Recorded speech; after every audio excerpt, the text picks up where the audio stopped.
A millionaire finds a little beggar girl asleep in the bathroom of his luxury hotel. What he does next leaves all the staff in shock. Alexander Morrison stood at the floor-to-ceiling windows of his penthouse office, his steel-grey eyes fixed on the skyline of Manhattan. The setting sun painted the glass facades of surrounding skyscrapers in hues of amber and gold, a sight that usually filled him with pride. Today, however, his mind was elsewhere. The quarterly reports lay open on his desk, showing another record-breaking performance for his luxury hotel chain, Morrison International. "Mr. Morrison," his assistant's voice crackled through the intercom, "the board meeting is scheduled in 10 minutes. He didn't respond immediately, his attention caught by his own reflection in the window. At 45, he cut an imposing figure, tall, distinguished, with perfectly tailored suits and not a single silver hair out of place. The newspapers often called him the Ice King of Hospitality, a nickname he secretly enjoyed. It meant he was doing something right. The boardroom was already full when he entered. 12 faces turned to watch him take his place at the head of the table. These meetings always followed the same script: numbers, projections, strategies. Clean, predictable, mathematical, just the way he liked it. "Ladies and gentlemen," he began, his voice carrying the authority of someone who had never known failure, "our Q4 results exceed all expectations. Revenue is up 28% year over year, and our new property in Dubai is already operating at 95% capacity." The presentation continued smoothly until Janet Chen, his CFO, raised an unexpected point. "There's something else we need to discuss, Alex. The employee satisfaction surveys, they're concerning." Alexander felt a flicker of irritation. "Employee satisfaction doesn't pay the bills, Janet. Happy workers don't automatically translate to profitable hotels." "But turnover rates are increasing," she persisted, sliding a document across the table. "We're spending more on training new staff than we would on retention programs." He dismissed her concerns with a wave of his hand. "Numbers can be managed. People are replaceable. Next item on the agenda." The meeting concluded with his typical efficiency, but Janet's words lingered uncomfortably in his mind. Later that evening, as he prepared to leave, his phone buzzed with a message from the manager of his flagship hotel in Manhattan. "Routine inspection required for insurance renewal. Your presence requested tomorrow morning." Alexander sighed. These inspections were usually delegated to lower-level executives, but this property was special. His first successful venture, the foundation of his empire. Perhaps a personal visit wouldn't hurt. That night, in his perfectly ordered apartment, overlooking Central Park, he poured himself a glass of 30-year-old scotch and walked to his home office. A single framed photograph sat on his desk, partially hidden behind a stack of reports. He rarely looked at it anymore, but tonight, something compelled him to pick it up. The picture showed 2 children, himself at 15 and his sister Sarah, then 12. They were smiling, their arms around each other, standing in front of their childhood home. It was taken just 3 years before she disappeared, before their family fractured beyond repair. He put the photo face down and finished his drink. Sentiment was a luxury he couldn't afford, not when he had an empire to run. Tomorrow would be another day of meetings, decisions, and profits. The past belonged in the past, safely locked away with all those other inconvenient emotions he'd learned to suppress. As he prepared for bed, he reviewed his schedule for the following day. The hotel inspection was set for 7 a.m. He'd always believed in starting early. Little did he know that this routine visit would shatter the carefully constructed walls he'd built around himself, forcing him to confront the very things he'd spent a lifetime trying to forget.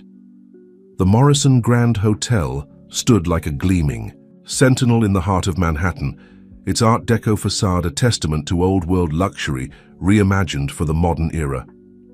Alexander arrived precisely at 6:45 a.m., 15 minutes ahead of schedule. The early morning staff snapped to attention as he crossed the marble lobby, their faces a mixture of surprise and trepidation. Marcus Reynolds, the hotel manager, practically sprinted across the floor to greet him. "Mr. Morrison, we weren't expecting you so early. I can assure you everything is in perfect order for the inspection." Alexander nodded curtly, already scanning the lobby with his critical eye. Everything appeared immaculate.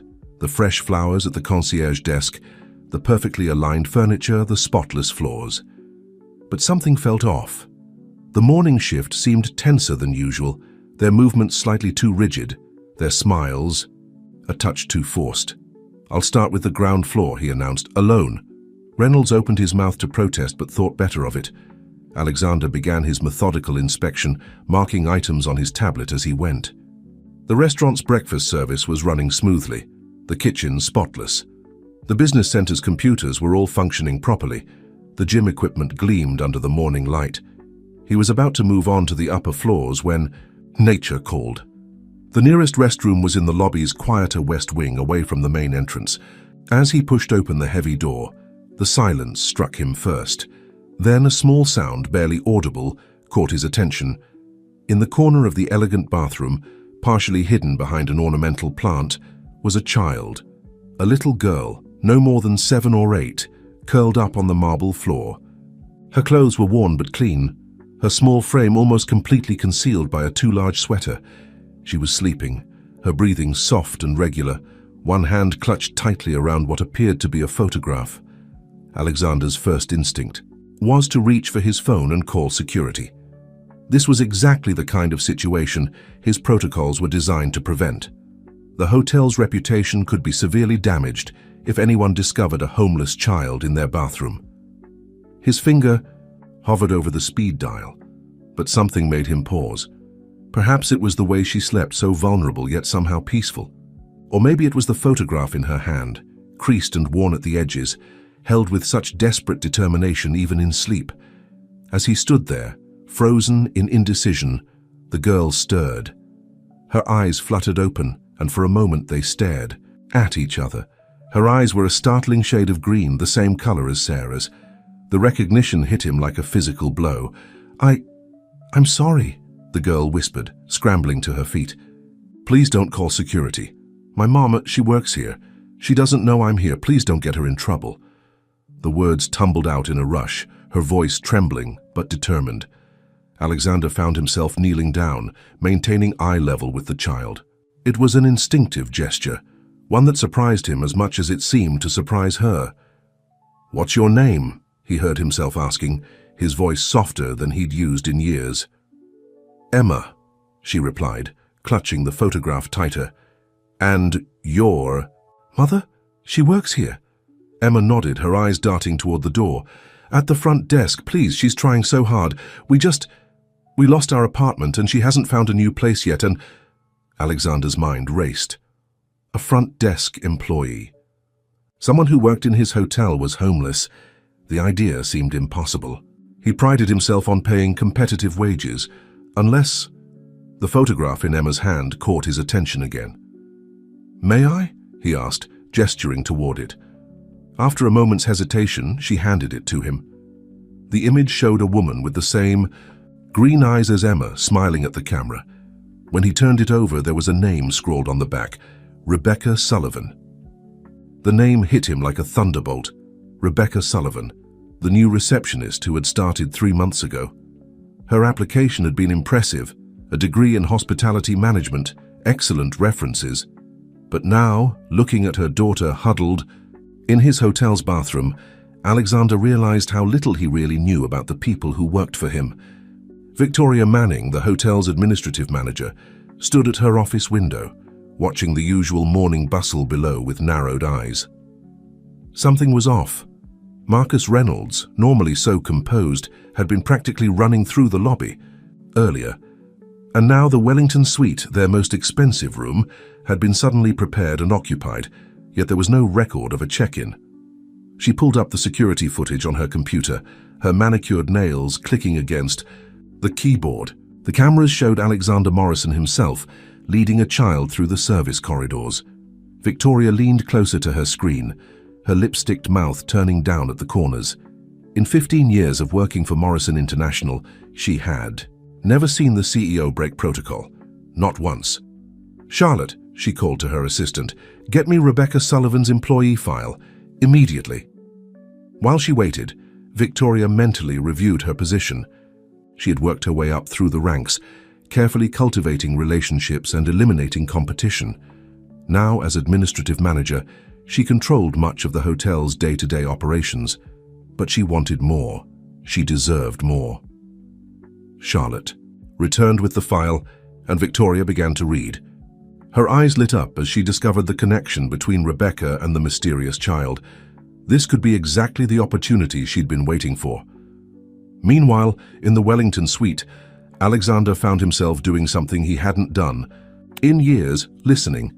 Emma, warmed by food and feeling safer, had begun to talk. She told him about their old apartment, about her mother's endless job searches, about the nights she pretended to be asleep so her mom wouldn't know she could hear her crying. "She's really good at her job," Emma said proudly, "at our old hotel. In Boston, she was the manager. Everyone loved her. But then the new owners came and lots of people lost their jobs." Alexander felt a chill. The Boston acquisition, he remembered it clearly. His company had bought the struggling hotel chain 2 years ago. He had personally overseen the streamlining process, cutting staff to improve profit margins. He had never considered the human cost of those decisions. His phone buzzed again. This time it was Marcus Reynolds. "Sir, Victoria Manning is asking questions about the Wellington suite situation. She's reviewing security footage." Before he could respond, another message arrived, this one from Claire. More information on Rebecca Sullivan. The Boston hotel where she worked was purchased by Morrison International in 2021. She was part of the mass layoff during restructuring, applied to 15 positions before securing current role at lower pay grade. Alexander closed his eyes, the weight of these revelations settling heavily on his shoulders. He had created this situation, his policies, his decisions, his ruthless pursuit of profit. They had helped create the circumstances that led to Emma sleeping in his hotel's bathroom. A knock at the door startled both him and Emma. When he opened it, he found Janet Chen, his CFO, standing there with a concerned expression. "Alex, we need to talk," she said quietly. "Victoria Manning has filed a formal complaint about a breach of security protocols. She's calling for an emergency board meeting." "Let her," Alexander replied, his voice steady. "In fact, schedule it for this afternoon. I think it's time we reviewed quite a few of our company policies." Janet studied his face carefully. "This isn't like you, Alex. What's going on?" He glanced back at Emma, who had returned to her vigil by the window, her mother's photograph clutched close. "Maybe it's time for things to be not like me," he answered. As Janet left, Alexander received one final message, this one from Victoria Manning herself. "Mr. Morrison, I feel obligated to inform you that allowing unauthorized persons to use hotel facilities is a direct violation of company policy. As administrative manager, I cannot overlook this breach. I trust you understand the severity of this situation." The message was polite, professional, and carried a clear threat. In the past, Alexander would have appreciated such ruthless efficiency. Now it made him question everything he had built his empire upon. Rebecca Sullivan's hands trembled as she arranged the fresh flowers at the reception desk, her mind constantly wandering to Emma. 5 days of hiding her daughter's situation had felt like an eternity. Each shift was a dance of anxiety, trying to maintain her professional composure while carrying the weight of their circumstances. She glanced at her watch. Still 4 hours until her break when she could check on Emma at Mrs. Rodriguez's apartment. The guilt of leaving her daughter with their elderly neighbor gnawed at her, but she had no choice. In 2 more weeks, she'd have enough saved for a security deposit on a new apartment. They just had to hold on until then. "Ms. Sullivan?" The voice made her freeze. Victoria Manning stood before her, immaculate in a designer suit, her expression unreadable. "Come with me, please." Rebecca followed the administrative manager to her office, her heart pounding. Had someone discovered Emma? Had she made a mistake in her reports? The possibilities whirled through her mind, each worse than the last. Victoria's office was a testament to precision, every item perfectly placed, every surface spotless. She gestured for Rebecca to sit while remaining standing herself, a power play Rebecca recognized from her own days in management. "How long have you been hiding your daughter in our hotel, Miss Sullivan?" The words hit Rebecca like a physical blow. She gripped the arms of her chair, fighting to maintain composure. "I don't understand what you're talking about." Victoria's perfectly. Painted lips curved into a cold smile. Please, let's not waste time with denials. We have security footage. Your daughter is currently in the Wellington suite with Mr. Morrison himself. Would you care to explain how that happened? Rebecca's world tilted on its axis. Emma was with Alexander Morrison, the notorious Ice King of hospitality. She had seen him only once during her job interview, and his reputation for cold efficiency was legendary throughout the industry. I can explain, she began, but Victoria cut her off. No need. The situation is quite clear. You've violated multiple company policies. Using hotel facilities for personal purposes, unauthorized access, endangering a minor. The list goes on. I'm afraid we'll have to terminate your employment immediately. Please, Rebecca's voice cracked. My daughter, we have nowhere else to go. I just need 2 more weeks. I'll find another solution, I promise. Company policy is quite clear, Victoria replied, reaching for a folder on her desk. I've already prepared your termination papers, though given the severity of your violations, we could pursue more serious consequences. The threat hung in the air between them. Rebecca felt tears threatening to fall, but forced them back. She had lost everything once before, when Morrison International's acquisition had cost her her management position in Boston. She couldn't lose everything again. Just then, the office door opened. Alexander Morrison stood in the doorway, his imposing figure filling the frame. Victoria's smile faltered slightly. Mr. Morrison, I was just handling a serious breach of company policy. Were you? His voice was quiet but carried an edge that made both women look up sharply. Tell me, Ms. Manning, have you explained to the board how you've been manipulating vendor contracts for personal gain? Victoria's face went pale. I don't know what you're talking about. No? Alexander stepped into the office, closing the door behind him. The systematic overcharging of maintenance services, the kickbacks from certain suppliers, the ghost employees on payroll. Should I continue? Rebecca watched the exchange in stunned silence as Victoria's composed facade crumbled. Those are baseless accusations. Are they? Alexander placed a USB drive on Victoria's pristine desk. Everything is here. Every transaction, every altered document, every penny that found its way into your offshore accounts. Did you really think we wouldn't notice? Victoria's hands were shaking now, her carefully maintained control slipping away. You can't prove anything. Actually, I can. Janet Chen has been investigating financial irregularities for months. We just needed to understand the full scope of the operation. Your eagerness to eliminate Ms. Sullivan provided the final piece of the puzzle. He turned to Rebecca, his expression softening slightly. Ms. Sullivan, please return to your post. We'll discuss your situation later. As for you, Ms. Manning, the board would like to speak with you immediately. After Victoria's departure, with security, Alexander found himself alone with Rebecca in the now silent office. The tension in the room had shifted, but hadn't dissipated. Rebecca stood straight, her chin high, displaying the dignity of someone who had faced adversity before and survived. Your daughter, Alexander began. She's safe. She's in the Wellington suite with my personal assistant, Claire. Rebecca's professional mask cracked slightly. Mr. Morrison, I know what I did was wrong. Using the hotel facilities, hiding Emma, I accept full responsibility. But please understand I had no choice. After losing our apartment, after losing your management position in Boston, Alexander interrupted quietly. Because of my company's acquisition. Recognition flickered in Rebecca's eyes. You know about that? I know more than I did this morning. He moved to the window, looking out at the city skyline. Tell me about Boston. For a moment, Rebecca was silent. Then, like a dam breaking, the words poured out. She told him about managing the boutique hotel for 5 years, about the family atmosphere she'd created among the staff, about the regular guests who came back year after year because of the personal touch they provided. When Morrison International bought us, everything changed overnight. It wasn't just about losing my job, it was about losing our community. The new management didn't care about the relationships we'd built. It was all about numbers, efficiency, profit margins.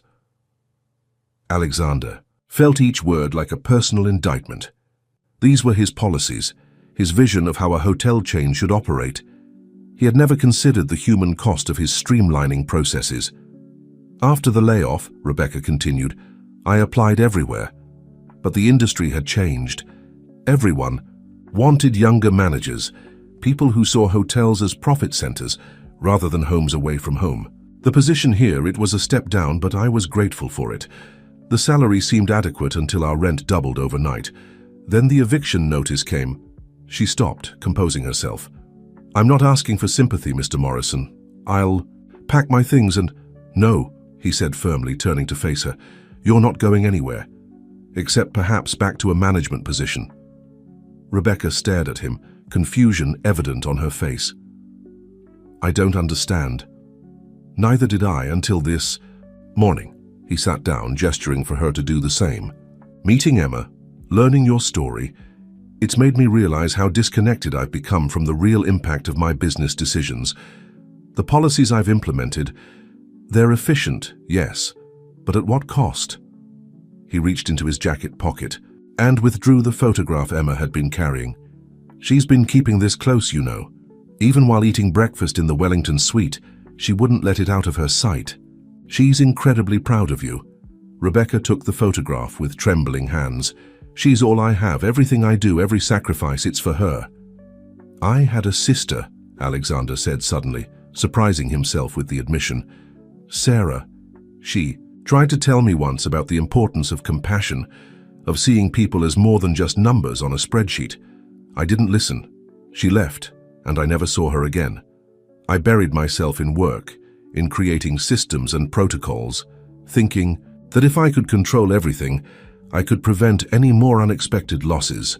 He stood up, his decision crystallizing. I'm offering you the position of general manager at this hotel, Miss Sullivan, not because I pity you, but because you understand something I forgot, that a hotel is more than just a business. It's a community, a sanctuary, sometimes even a home. Rebecca's eyes widened. But the board, your shareholders, let me worry about them. There are going to be changes at Morrison International, starting right here. Victoria's corruption showed me that our current system is broken. We need leaders who understand both the business and the human side of hospitality. People like you. For the first time that day, a genuine smile crossed Rebecca's face. Emma will be thrilled. She keeps telling me that someday I'll be a manager again. Smart girl, Alexander replied, allowing himself a small smile in return. She gets that from her mother, I suspect. Now shall we go tell her the news? I believe she's still working on the breakfast buffet in the Wellington suite. The news of Victoria Manning's disgrace spread through the Morrison Grand Hotel like wildfire. By mid-afternoon, every employee, from the maintenance staff to the executive, chefs, was buzzing with speculation. The Ice King of Hospitality had personally exposed corruption in his ranks, and even more surprisingly, had promoted a front desk receptionist to general manager. In the hotel's elegant main restaurant, Janet Chen sat across from Alexander, watching him stir his untouched coffee. The lunch crowd had thinned, leaving them relatively private in their corner booth. The board is in an uproar, she said, sliding a tablet across the table. The shareholders are nervous about Victoria's arrest, and these headlines aren't helping. Alexander glanced at the screen. Morrison International rocked by corruption. Scandal, screamed one headline. Ice King melting. Morrison CEO shows unexpected soft side, declared another. Let them talk, he replied, his voice steady. Victoria's schemes could have cost us millions if left unchecked. As for Rebecca Sullivan's promotion, I stand by my decision. Janet leaned forward. Alex, I've known you for 15 years. You've never made a decision based on emotion before. What's really going on? Before he could answer, his phone buzzed, with a message from Claire. Emma's school records found. She's gifted, Alex, top of her class in Boston, but she hasn't been enrolled since the move to New York. Rebecca couldn't afford the registration fees for the private schools in their district. Alexander felt something twist in his chest, another consequence of his company's actions he'd never considered. He looked up at Janet, seeing his trusted CFO in a new light. "Tell me, Janet, how many of our employees have children?" She blinked at the unexpected question. I don't know. That data isn't something we typically track." "Exactly. We know everything about our profit margins, our occupancy rates, our cost per room, but nothing about the people who make it all possible." He straightened in his seat, decision made. "I want a complete audit of our employee benefits package, healthcare, education assistance, child care options, everything." "That kind of program would be expensive," Janet warned, but he could see the interest kindling in her eyes. "So is constant turnover. So is losing talented managers like Rebecca Sullivan, because we're too focused on short-term profits to see the bigger picture." A commotion near the restaurant entrance drew their attention. Marcus Reynolds was attempting to block someone's path, someone in an expensive suit who was becoming increasingly agitated. "Sir," Marcus was saying, "Mr. Morrison is in a private meeting." "Get out of my way," the man demanded. "I'm Richard Manning, Victoria's husband, and I demand to speak with Morrison." Alexander stood, nodding to Marcus to let Richard through. The man stormed over to their table, his face flushed with anger. "You set her up," Richard accused, pointing a finger at Alexander. "You orchestrated this whole thing to discredit her." "Your wife's actions discredited herself," Alexander replied calmly. "The evidence is quite clear." "Evidence?" Richard laughed bitterly. "You want to talk about evidence? How about evidence of your own hypocrisy? Breaking protocols for a homeless employee? Promoting an unqualified receptionist? The board will hear about all of it." Janet started to rise, but Alexander held up a hand to stop her. "Mr. Manning, your wife systematically defrauded this company while attempting to destroy an innocent woman's life. If you wish to discuss this further, I suggest you do so with our legal team." "This isn't over, Morrison," Richard snarled, as security arrived to escort him out. "Victoria knows things about this company, about you, things the press would love to hear." After he was gone, Janet turned to Alexander. "He's right about one thing. This isn't over. Victoria had allies on the board. They won't take this lying down." "No," Alexander agreed, watching Richard's retreating figure. "But neither will I. It's time for Morrison International to remember what hospitality really means." He paused, a slight smile touching his lips. "And I think I know exactly where to start."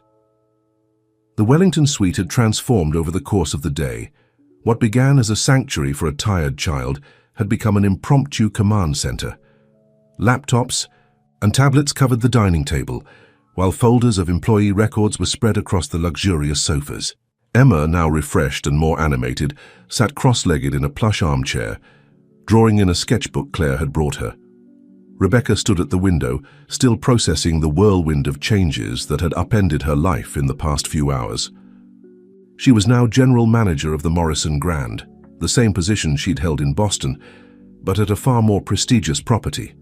The irony wasn't lost on her. "Mom," Emma called out, "look what I drew."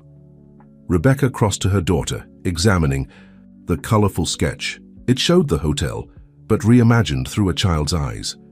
A playground occupied one corner of the property, while a reading room filled with books took up another.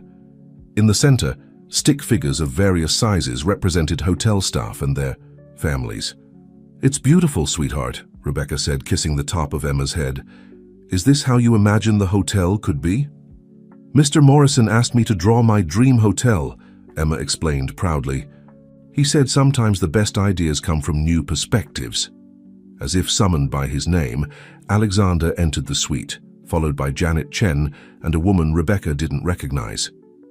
"Ms. Sullivan," Alexander began, then caught himself. "Rebecca, I'd like you to meet Sarah Martinez, our head of human resources. We've been discussing some changes to company policy." Sarah stepped forward, her warm smile a sharp contrast to the corporate environment. "Mr. Morrison has proposed a revolutionary new employee benefits program. We'd like your input, given your unique perspective on both management and staff needs."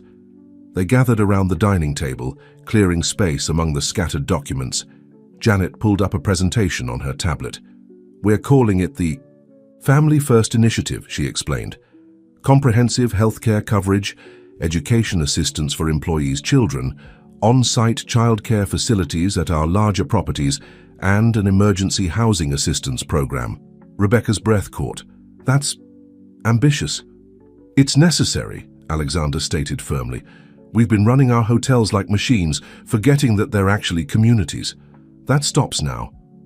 Emma wandered over, curious about the activity. Her drawing caught Sarah's eye. What's this? She asked, examining the sketch. Emma's vision for a more family-friendly hotel, Alexander explained. And I think she's onto something. Our properties have plenty of amenities for guests, but what about spaces for our employees and their families? Janet was already taking notes. We could convert some of the underutilized conference rooms into multi-purpose spaces, learning centers, recreation areas. The old Richardson suite on the 3rd floor, Rebecca added, growing excited. It's been empty since the renovation. It could be perfect for a childcare center. As they discussed possibilities, Rebecca noticed Alexander watching Emma, who had returned to her drawing. There was something in his expression, a mixture of determination and regret, that made her wonder about the story behind his transformation. Mr. Morrison, she said quietly, while the others were absorbed in planning, why are you doing all this? He was silent for a moment, his gaze distant. Because someone once told me that success without compassion is meaningless. I didn't listen then, but I'm listening now. Before Rebecca could respond, Claire burst into the suite, her usual composure shaken. Alex, we have a problem. Victoria Manning just gave an interview to the Business Journal. She's claiming you're having an affair with Rebecca, that the promotion was a cover-up, and that you've been embezzling funds for years to support various indiscretions. The room fell silent. Rebecca felt her newfound security starting to crumble, but Alexander's expression didn't change. Good, he said simply. Good? Janet echoed incredulously. Alex, this could destroy everything we're trying to build. No, he replied, a hint of his old steel returning to his voice. This is exactly what we need. A chance to show the world what Morrison International really stands for, and more importantly, what it stands against. The Morrison Grand's lobby had become a battlefield. News vans crowded the street outside, while photographers camped near the entrance, hoping to catch a glimpse of the players in what the media had dubbed the Morrison scandal. Inside, guests whispered and pointed their phones, more interested in drama than discretion. Alexander stood in his office, watching the circus below.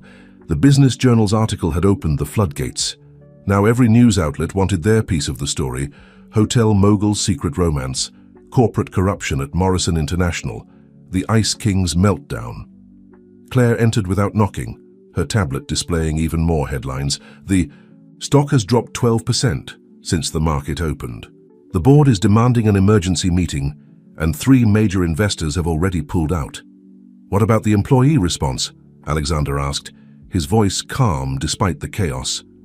That's different, Claire replied, swiping to another screen.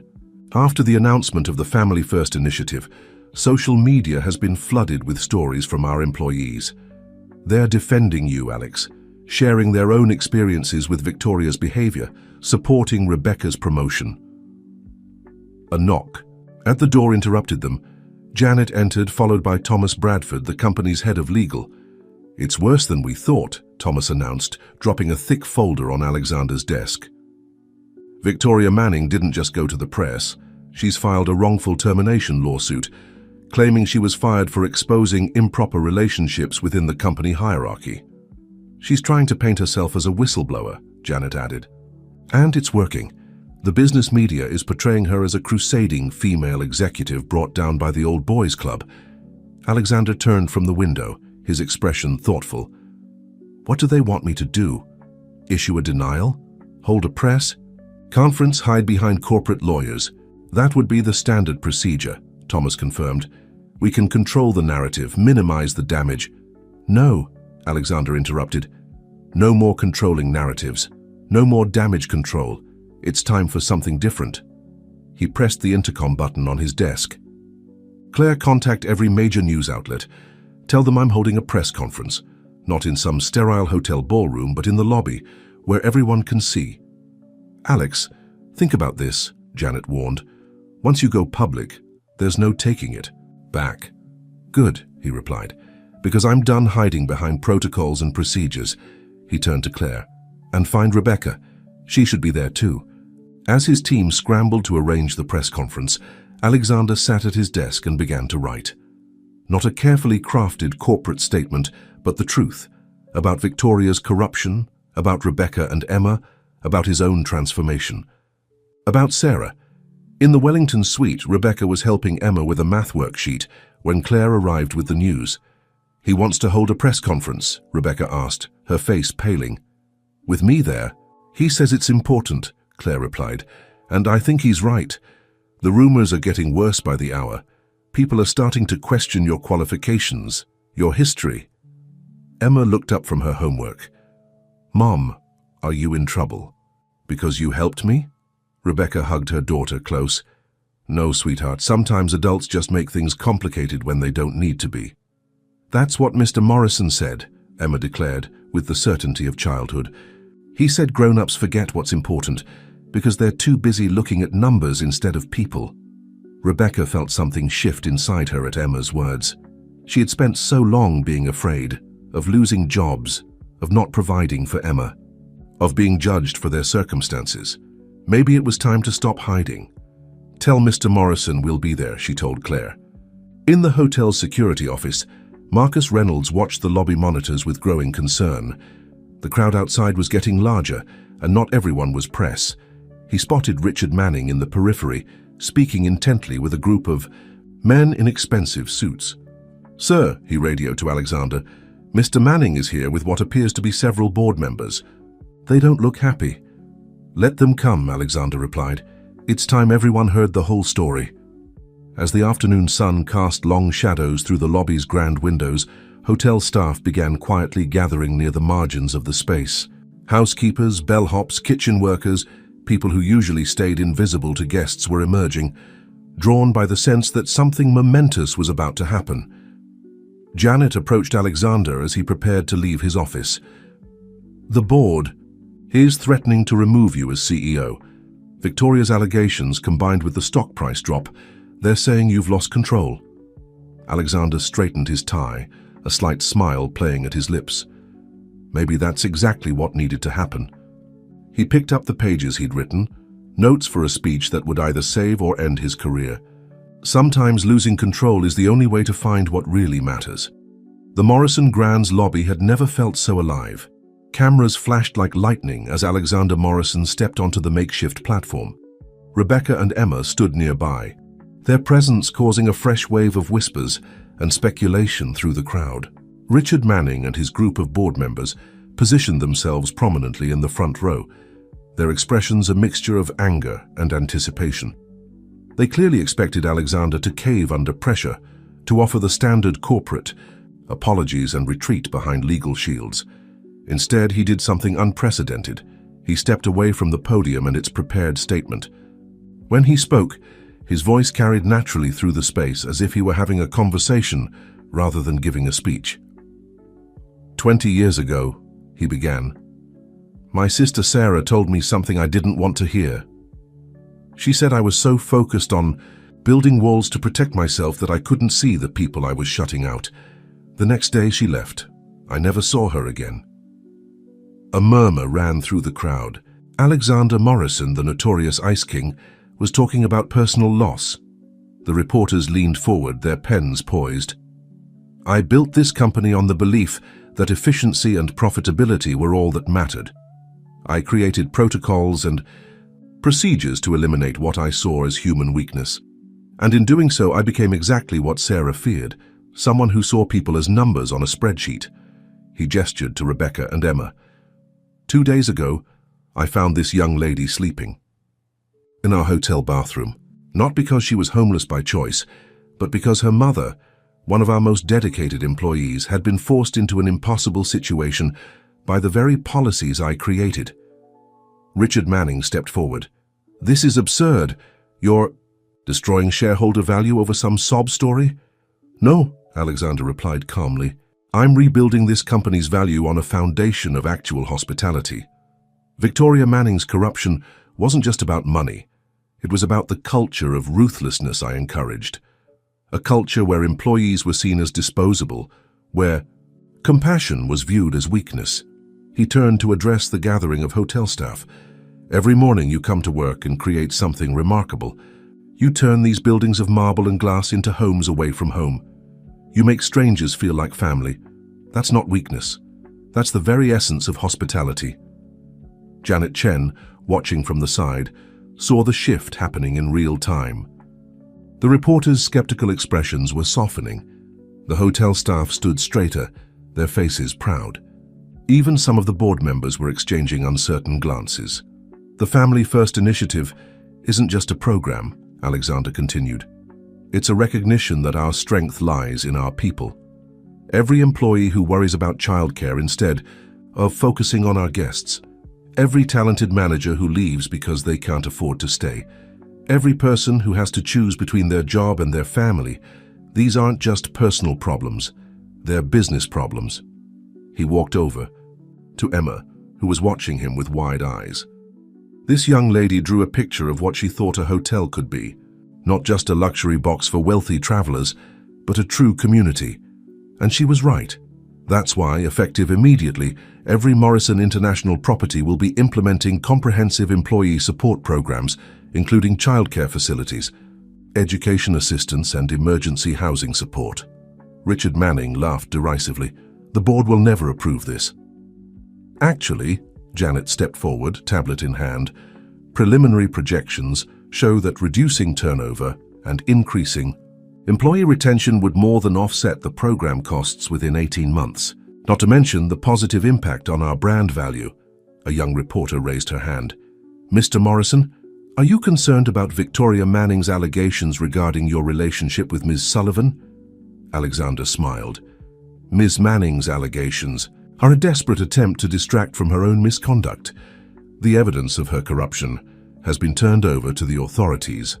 As for Ms. Sullivan, her promotion was based entirely on her exceptional record as a hotel manager before our acquisition of her previous property, an acquisition that, I now realize, prioritized profits over people. He paused, looking out over the crowd. I've spent 20 years trying to prove my sister wrong. Today, I'm finally ready to admit that she was right. Morrison International isn't just changing its policies, we're changing our entire approach to hospitality, and we're starting right here, right now. As if on cue, Claire began distributing packets to the press, detailed outlines of the Family First initiative, complete with financial projections and implementation timelines.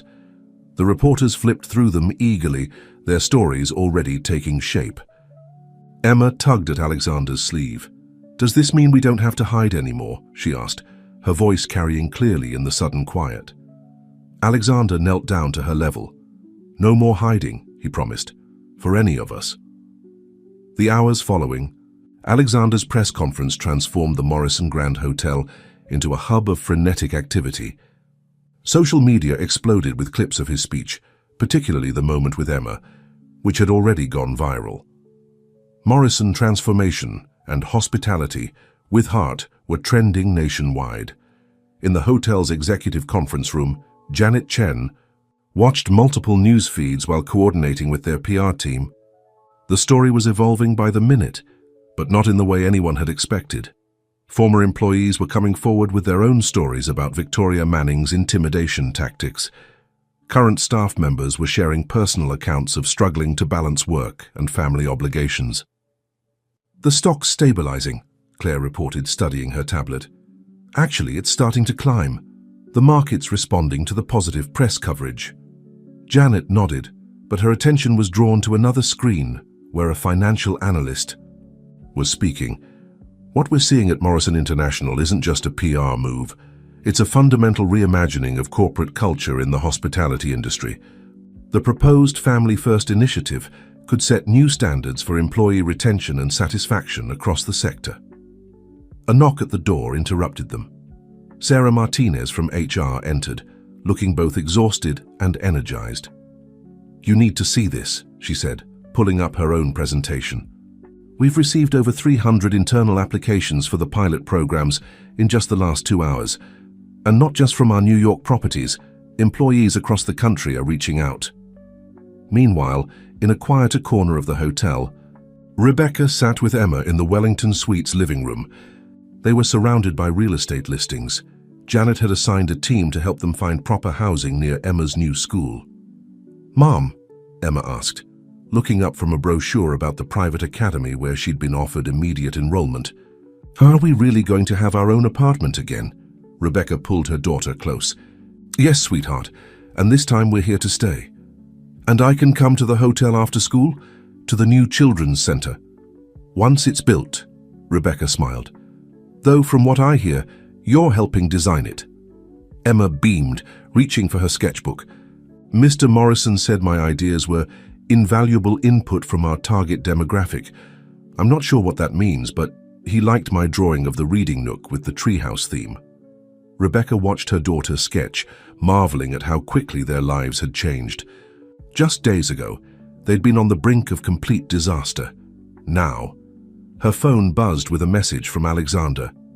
"Emergency board meeting in progress. Could use your expertise. Bring Emma's designs if possible." In the main boardroom, the atmosphere was tense, but not in the way Alexander had expected. Rather than facing universal opposition, the board had split into factions. Richard Manning and his allies sat on one side, glowering, while a growing group of supporters occupied the other. "The numbers don't lie," Patricia Wong, one of the senior board members, was saying. "Our industry has one of the highest turnover rates in the corporate world. The cost of constantly training new employees, the loss of institutional knowledge, the impact on guest satisfaction. It's all quantifiable." "This is about more than numbers," Richard Manning snapped. "Morrison is completely departing from the company's core philosophy." "You mean Victoria's philosophy?" Alexander asked quietly as he entered the room, Rebecca following with Emma's portfolio. "The one that led to systematic fraud and employee exploitation." Richard's face reddened. "The charges against my wife are fabricated." "Actually," a new voice interrupted, "they're not." All heads turned to see Thomas Bradford, head of legal, walking in with a thick folder. "The forensic accounting team just finished their preliminary report. The evidence against Victoria Manning isn't just conclusive, it's overwhelming. And Mr. Manning, you might want to contact your own lawyer. There are some interesting transfers between your personal accounts and those shell companies your wife established." Richard's face went from red to pale. Before he could respond, Patricia Wong spoke up again.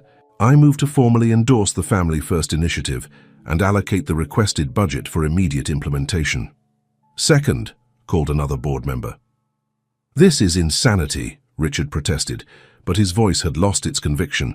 Alexander turned to Rebecca. "Ms. Sullivan, would you share your vision for the pilot program at the Morrison Grand? Show them what real hospitality looks like." As Rebecca began her presentation, incorporating Emma's designs and her own extensive management experience, Alexander watched the board members' reactions. One by one, he could see them beginning to understand. This wasn't just about charity or public relations. It was about building something sustainable, something that would transform not just their company, but perhaps the entire industry. His phone buzzed with a message from Claire.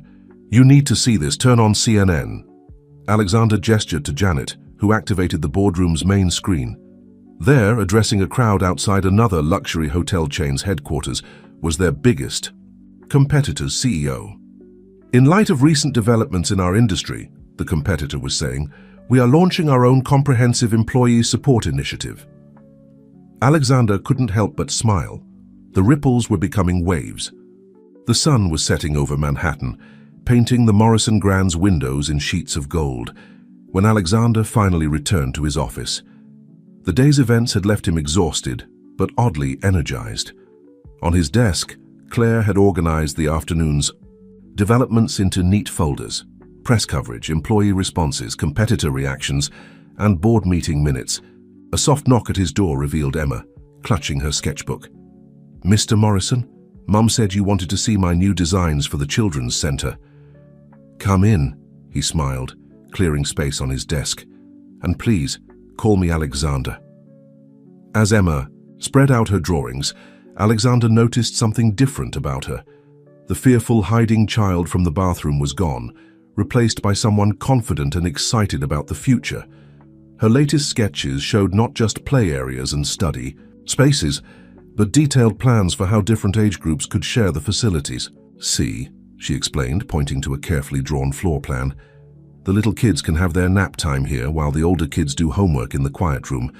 And this space can be for parents to work if they need to stay late, so they can be near their children."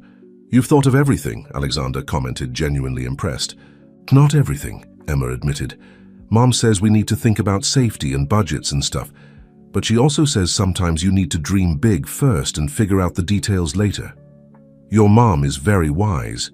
"She is," Emma agreed, then hesitated. "Can I ask you something?"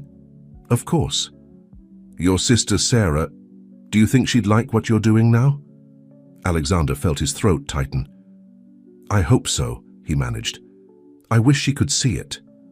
"Maybe she can," Emma said with a child's simple wisdom. "Mom says good things have a way of finding the people who need to see them." Just then, Rebecca appeared in the doorway, looking slightly flustered. "Emma, honey, don't bother Mr. Morrison. He's had a long day." "She's not bothering me at all," Alexander assured her. "In fact, she's helping me see some things more clearly." Rebecca smiled, entering the office. The construction team just finished their preliminary assessment of the Richardson suite. They say the renovation for the Children's Center could be completed within 6 weeks. "Make it 4, Alexander decided. "We'll pay overtime if necessary. These families have waited long enough." His phone buzzed with an urgent message from Claire. "Turn on the evening news now."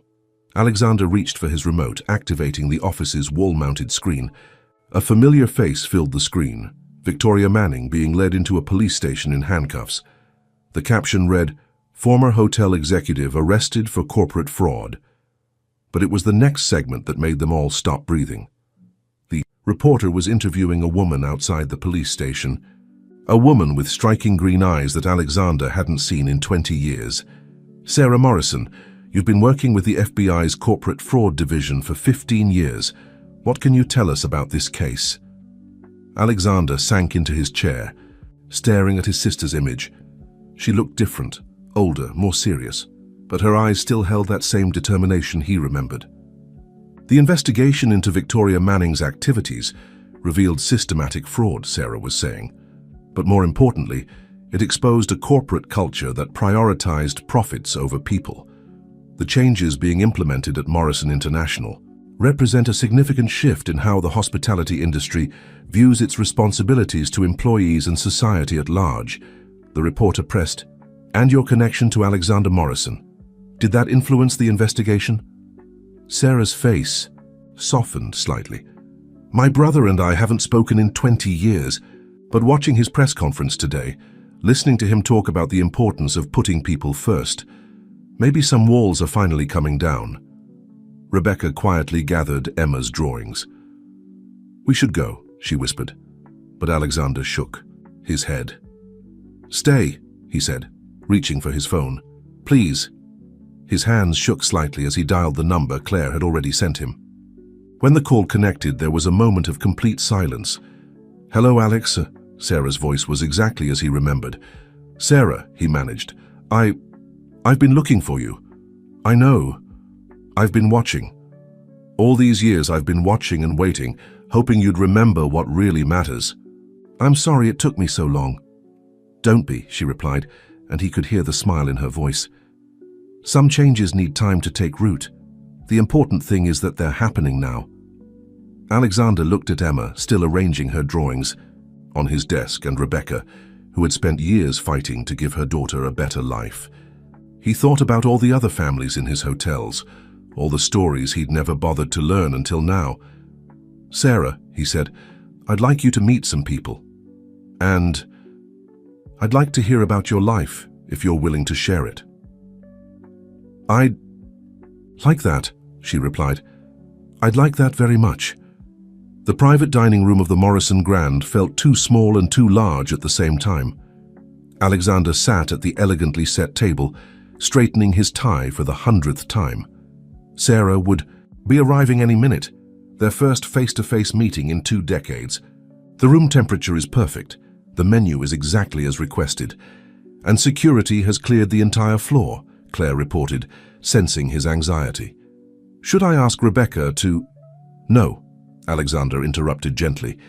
She has enough on her plate with the new programs launching. This is something I need to face on my own. The door opened and there she was. Sarah Morrison, Special Agent Sarah Morrison, he reminded himself, stood in the doorway. She wore a simple black suit, her dark hair streaked with silver, but her green eyes were exactly as he remembered. They stared at each other for a long moment, 20 years of silence stretching between them.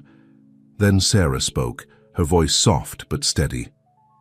"You still can't tie a bow tie properly," she said, gesturing to his slightly askew neckwear. Alexander laughed, the tension breaking. "Some things never change, and some things do," she countered, stepping into the room. "I've been reading about your Family First initiative. It's not what I expected from the Ice King of Hospitality." "That name never really fit," he admitted, pulling out a chair for her. "I just spent a long time pretending it did." As they settled into their seats, Sarah pulled out a worn leather portfolio. "I brought something you might want to see," she said, opening it carefully. Inside was a collection of newspaper clippings, magazine articles, and photographs, all about Alexander and Morrison International. "You kept track of me?" he asked, touched by the revelation. "Every step of the way," she nodded. "The Boston acquisition, the Dubai expansion, the corporate restructuring. I watched you build your empire, and I watched how it changed you. You could have reached out. Would you have listened?" Her question wasn't accusatory, just honest. "The brother I knew disappeared long before I left, Alex. He got buried under spreadsheets and profit margins." Alexander picked up one of the older clippings, a review of the Morrison Grand's opening. "I thought I was protecting myself," he admitted. "After you left, after what happened with Dad's business, I convinced myself that emotions were a liability. And now," Sarah leaned forward, studying his face, "now I have an 8-year-old girl teaching me about hotel design," he smiled, "and a former receptionist revolutionizing our management structure, and employees sharing stories I should have known years ago." Their conversation was interrupted by a discreet knock. Claire entered with their first course, but she wasn't alone. Emma had somehow found her way to the private dining room, clutching her ever-present sketchbook. "I'm so sorry," Claire began, but Sarah's face lit up. "You must be Emma," she said, warmly. "I've heard about your wonderful ideas for the Children's Center." Emma looked between the siblings, clearly noting their resemblance. "But you have the same eyes I do," she observed, "green like forest leaves." Sarah patted the chair next to her. "Would you like to show me your designs? I used to draw too when I was your age." As Emma eagerly spread out her sketches, Alexander watched his sister interact with the child who had inadvertently sparked this transformation. Sarah asked thoughtful questions, made genuine suggestions, and treated Emma's ideas with real respect. "You know," Sarah said, examining a particularly detailed drawing, "when Alex and I were kids, we used to build blanket forts in our father's office. We'd pretend it was a magical hotel where everyone was welcome." "What happened?" Emma asked. Innocently, Sarah and Alexander exchanged glances. "Life happened," Sarah answered. "Sometimes grown-ups forget their childhood dreams because they're trying so hard to be successful. But now we're remembering," Alexander added softly. "Thanks." "To you, Emma." Emma beamed at the praise but then turned serious. "Mr. Morrison, Alexander," she corrected herself. "Mum says you're making the hotel a place where families can stay together. Is that like your blanket fort hotel?" Sarah reached across the table and squeezed her brother's hand. "Yes," she said. "I think it's exactly like that. Just took us a while to find our way back." The rest of the evening flowed naturally, with Emma's presence somehow making the reunion easier. She acted as a bridge between past and present, her innocent questions allowing the siblings to share memories they'd both buried. When Claire finally came to escort Emma back to her mother, Sarah turned to Alexander with tears in her eyes. "That little girl," she said, "she reminds me of someone." "Who?" "You. Before you started building walls instead of blanket forts. The Richardson suite was unrecognizable.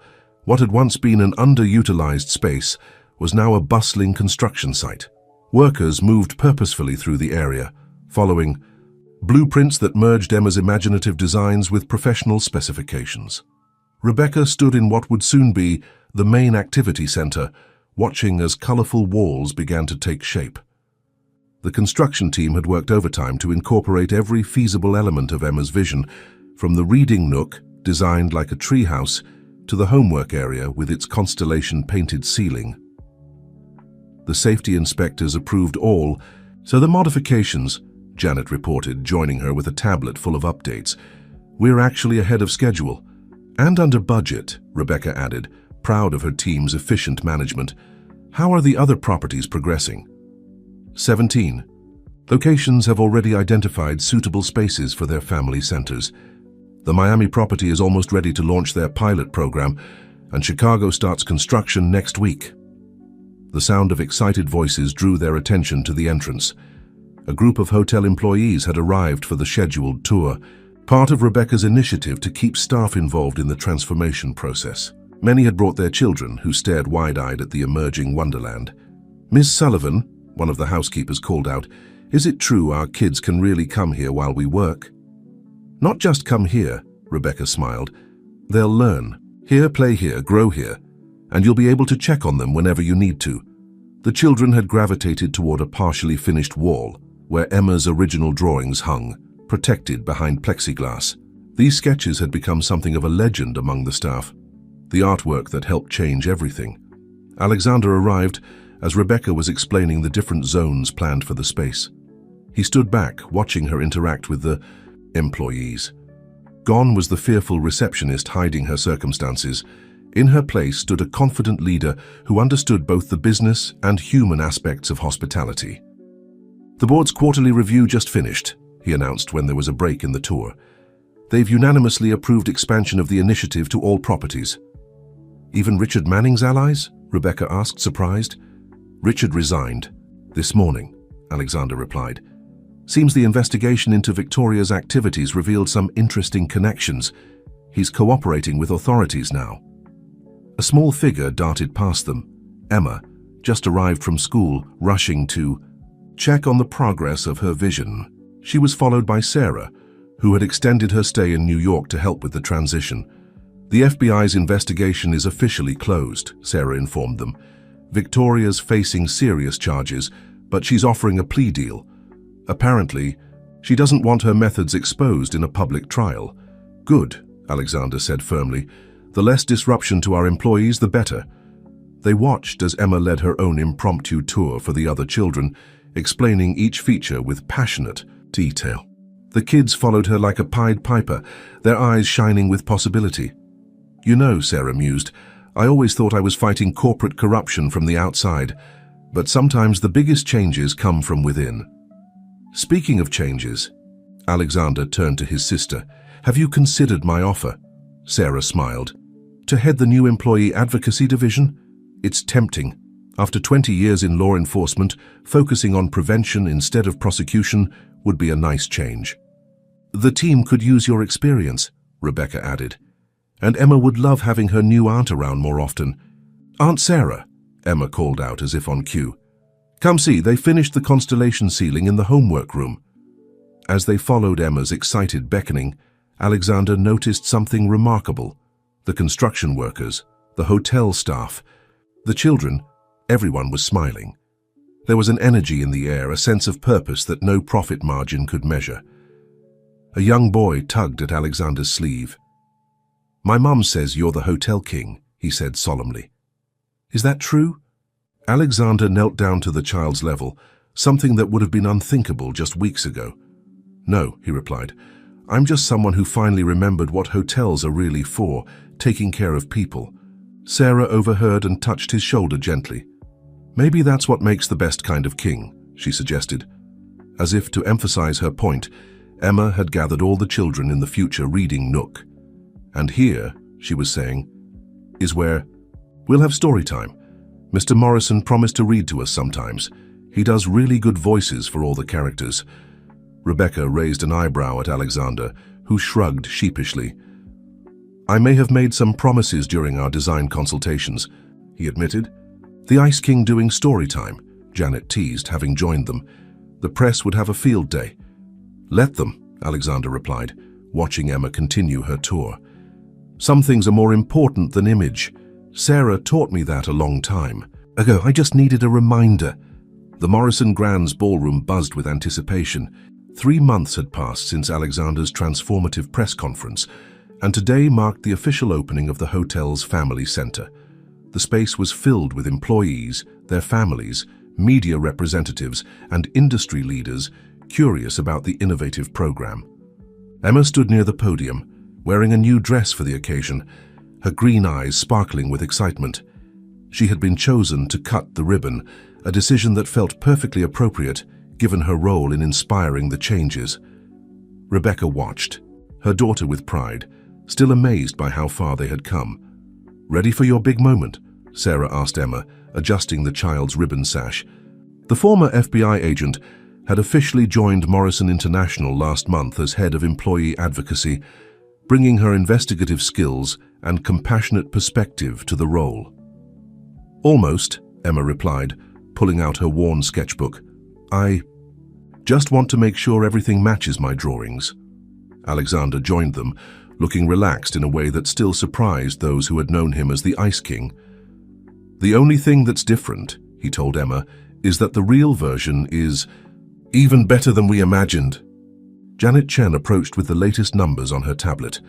"The employee retention rate has increased by 40% since we announced the initiative. We've received over 2,000 applications for positions across all properties, and 3 major hotel chains have reached out about consulting on similar programs." "And the board?" Rebecca asked, though she already knew the answer from the satisfied look on Janet's face. "Completely on board. The positive press and employee satisfaction metrics have translated into tangible business growth. We're seeing increased bookings across all properties, particularly from family-oriented travelers who appreciate our new corporate values." The ceremony began with Alexander taking the podium. The gathered crowd fell silent, many recording on their phones, eager to capture another memorable Morrison moment. "3 months ago," he began, "I stood in our lobby and promised changes. Today, we're not just celebrating the opening of a family center. We're celebrating a fundamental shift in how we view corporate responsibility in the hospitality industry." He gestured to the massive doors leading to the new facility. "Behind these doors isn't just a childcare center or a study space. It's a statement about values, about putting families first, about recognizing that our employees' well-being is inseparable from our success." Rebecca stepped forward to share the practical details. "The center will operate 24 hours a day, accommodating all shifts. We have certified teachers, counselors, and caregivers on staff. Every Morrison International property will have a similar facility within the next 18 months. Emma's moment arrived. As she approached the ribbon with oversized scissors, Alexander knelt beside her. "Would you like to say something?" he whispered. Emma nodded, handing the scissors to Sarah temporarily. She pulled out her original sketch, the one she'd drawn that first day in the Wellington suite, and held it up. "When I drew this," she said, her clear voice carrying across the ballroom, "I was scared. My mom and I didn't have a home, and I was hiding in the hotel. But Mr. Morrison Alexander didn't send me away. He listened, and then he did something even better. He helped make it real." She looked around at the assembled crowd, at the hotel staff who had become like family, at her mother who stood tall and proud, at Sarah who had found her way home, and at Alexander who had learned to tear down his walls. "Mom says hotels are supposed to be places where people feel safe and happy. Now our hotel isn't just that for guests, it's that for everyone who works here too. And that's better than any drawing." The room erupted in applause as Emma cut the ribbon. The doors swung open to reveal the transformed space, a wonder of thoughtful design and practical functionality. Children rushed in, their excited voices echoing through the carefully planned areas. Parents followed, many with tears in their eyes as they realized what this meant for their families. Alexander watched a group of employees giving impromptu tours, pointing out features they had helped design. The maintenance supervisor showed off the child-sized workbench in the creativity corner, while a chef explained the mini kitchen where kids could learn about healthy eating. "You know," Sarah said, joining him, "Dad would be proud of this." Alexander turned to his sister.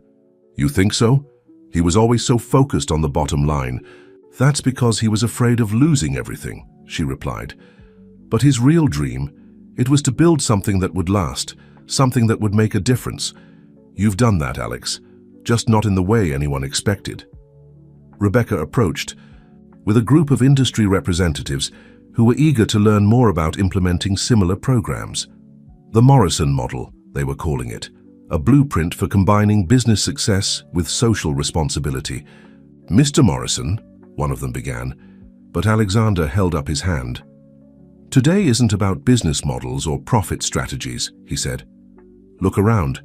This is about family, all kinds of family.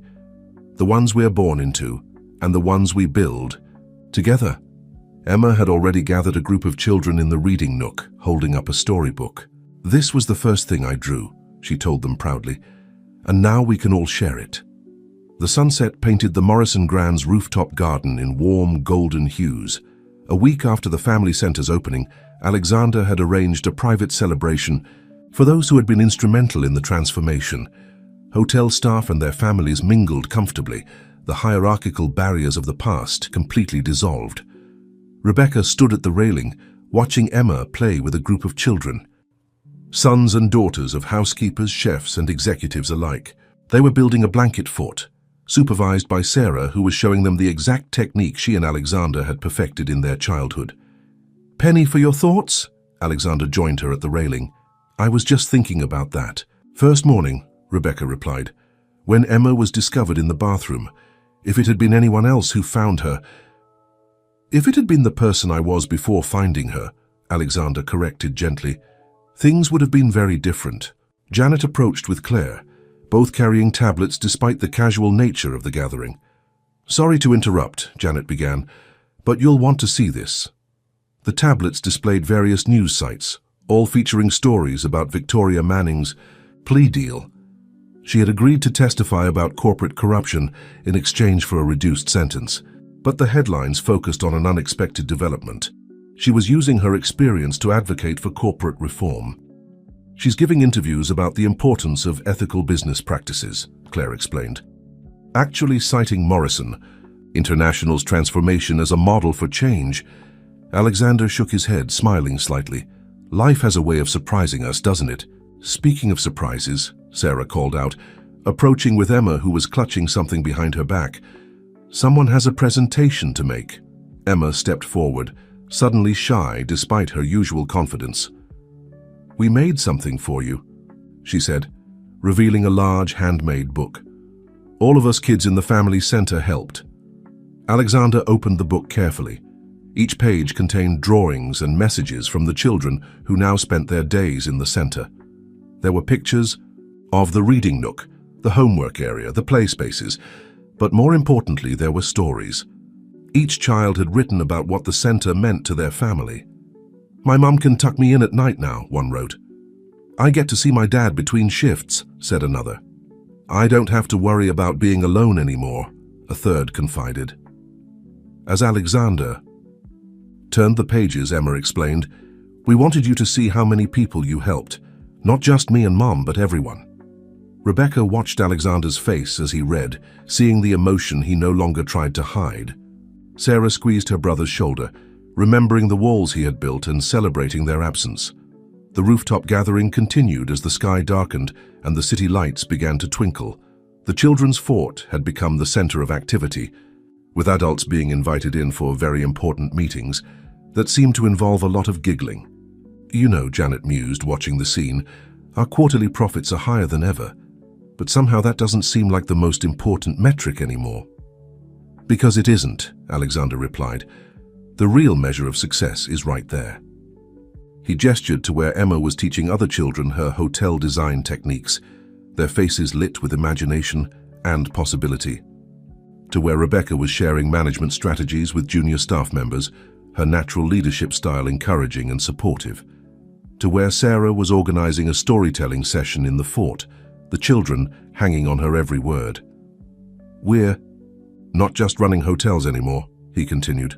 We're building communities, creating spaces where people can grow, learn, and support each other. The profits are just a means to make that possible. A small commotion drew their attention. The children had unanimously decided that Alexander needed to join them in the fort for an emergency board meeting. As he crawled into the blanket structure, his usual corporate dignity completely forgotten, Sarah caught Rebecca's eye. "You know," Sarah said softly, "I spent years trying to protect people from corporate greed. But sometimes, the biggest changes come from unexpected places. Sometimes it takes a little girl with a sketchpad to remind us what really matters." Rebecca watched as her daughter solemnly presented Alexander with a very important document, another drawing, this one showing the hotel as a giant blanket fort with a heart at its center. "The heart means it's not just a building," Emma explained to her captive audience. "It's a home for everyone who needs one." Alexander carefully folded the drawing and placed it in his jacket pocket right next to his heart. "Yes," he agreed, looking around at the family he had found and the one he had recovered. "That's exactly what it is." The Morrison Grand's executive office had changed dramatically over the past 6 months. Where once stark minimalism had reigned, now warmth and personality filled the space. Emma's drawings shared wall space with professional artwork, and comfortable seating areas had replaced the intimidating formal furniture. Alexander sat at his desk, reviewing a proposal that would have been unthinkable in his previous life. The Morrison Educational Foundation, a new initiative to provide college scholarships for employees' children. Sarah had developed the program, drawing on her own experiences and the stories she'd gathered from hotel staff. "The numbers look promising," Janet said, highlighting key figures on her tablet. "By reallocating some of our corporate entertainment budget and partnering with universities, we can fund 50 full scholarships in the first year alone." "Make it 75, Alexander decided. "Use some of my personal bonus fund. Education shouldn't have a quota." A knock at the door announced Rebecca's arrival. She carried a thick folder and wore the confident expression of someone who had grown completely into her role as general manager. "The Boston property sent their final report," she announced. "The family center there is already at capacity, with a waiting list for the after-school programs, and there's something else you should see." She opened her folder to reveal a newspaper article. The headline read, "Former hotel manager returns as consultant. Victoria Manning helps companies build ethical workplaces." "She's been giving workshops on corporate responsibility," Rebecca explained. "Apparently, her time in rehabilitation gave her a new perspective. She's even requested to visit our family center as part of her community service, but also to understand what she fought against for so long." Alexander studied the article thoughtfully. "What do you think? Should we allow it?" "I think," Rebecca replied carefully, "that if we truly believe in transformation, we have to extend that belief to everyone, even former adversaries." Sarah entered the office, catching the end of their conversation. "I just got off the phone with Victoria's probation officer," she said. "Her request appears genuine. She's been doing remarkable work with corporate ethics programs." "The woman who tried to destroy us is now promoting our values," Janet mused. "Life does have a sense of irony." Their discussion was interrupted by sounds of excitement from the family center down the hall. Emma's voice carried clearly, "Look, they're here. The books are here." The adults exchanged smiles and followed the commotion. The center's reading nook had just received its first shipment of books, hundreds of them, carefully selected to inspire and educate. Emma stood amid the opened boxes, carefully arranging volumes on the custom-built shelves she had designed. "Remember to leave space for the new arrivals," Alexander reminded her. "The international folk tales are coming next week." "I know," Emma replied without looking up from her task. "I've got a whole section planned for stories from around the world. Sarah helped me organize it by region." The center had become more than just a childcare facility. It was a place of learning, growth, and community. Children of different backgrounds played together, learned together, and dreamed together. Parents could focus on their work, knowing their children were not just safe, but thriving. "Oh," Emma suddenly remembered something, rushing to her backpack. "My teacher wants to bring our whole class here for a field trip. She says it's a perfect example of corporate social responsibility, whatever that means." Alexander knelt beside her as she pulled out the permission slip. It means doing the right thing, even when it's not the easiest thing, like your mom did, taking care of you no matter what. Like Sarah did, standing up for what she believed in, like you did, showing us all a better way. Emma considered this, then asked, "Is that why you're helping Victoria? Because it's the right thing?" "Sometimes," Sarah answered for her brother, "the right thing is giving people a chance to change, just like Alexander changed when he met you." Rebecca watched her daughter return to organizing books, now explaining to other children the complex system she'd developed. "She's going to run this whole company someday, isn't she?" she whispered to Alexander. "I wouldn't be surprised," he smiled. "The future of hospitality should be in the hands of someone who understands its true meaning." As if to emphasize his point, Emma was now organizing a storytelling session, making sure every child had a comfortable spot and could see the pictures. The book she'd chosen was about a cold-hearted king who learned to love his kingdom through the wisdom of a child. "Millionaire, you know," Janet observed, "our competitors keep asking how we maintain such high employee satisfaction and guest loyalty. They don't understand that it's not about programs or policies. It's about family," Alexander finished. "The one we choose to build together." Sarah squeezed her brother's hand. "Dad used to say that a hotel is only as strong as its foundation. He just didn't realize that the strongest foundation isn't built with concrete, it's built with heart." The Wellington suite, where everything had begun, had been transformed into something entirely new. No longer just a luxury accommodation, it now served as a transition space for employees facing housing emergencies, a practical implementation of the lessons learned from Rebecca and Emma's story. Today, however, it had been prepared for a special occasion. Victoria Manning's first visit to the Morrison Grand since her departure. The choice of location was deliberate, a reminder of how much could change in a single room. "Are you sure about this?" Rebecca asked Alexander as they waited. "Having her here in this particular suite?" "Emma suggested it," he replied. "She said, if this room could help me and Mom start over, maybe it can help Mrs. Manning too." Sarah stood by the window where months ago Emma had first looked out over the city with hope. "Victoria's rehabilitation counselor says she's done remarkable work. Her corporate ethics programs have already helped several companies identify and address toxic workplace cultures." The door opened and Victoria entered. She looked different, humbler somehow, without the sharp edges of her former persona. She carried a small portfolio and wore a simple business suit rather than her once trademark designer wear. "Mr. Morrison," she began, then corrected herself. "Alexander, thank you for allowing this visit."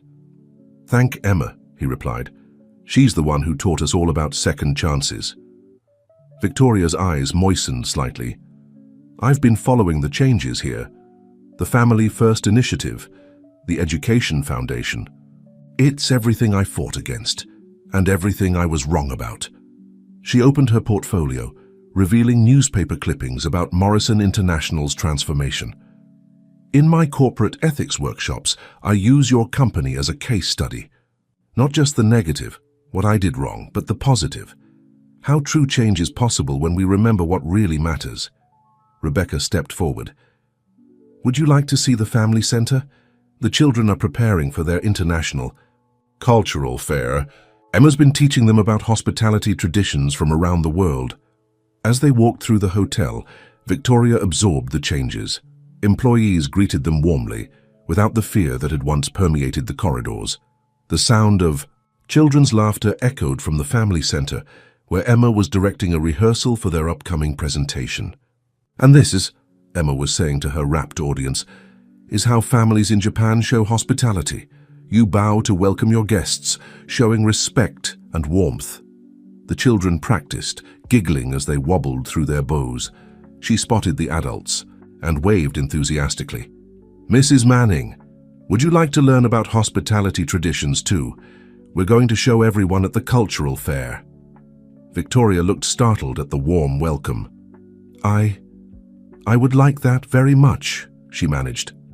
Emma launched into her presentation, explaining how different cultures welcomed visitors and made them feel at home.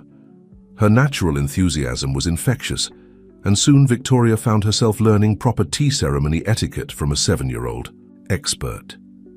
"She's remarkable," Victoria said quietly to Alexander. "She sees the world as it should be, not just as it is." "That's why we listen to her," he replied. "Sometimes the best wisdom comes from those who haven't learned to build walls yet."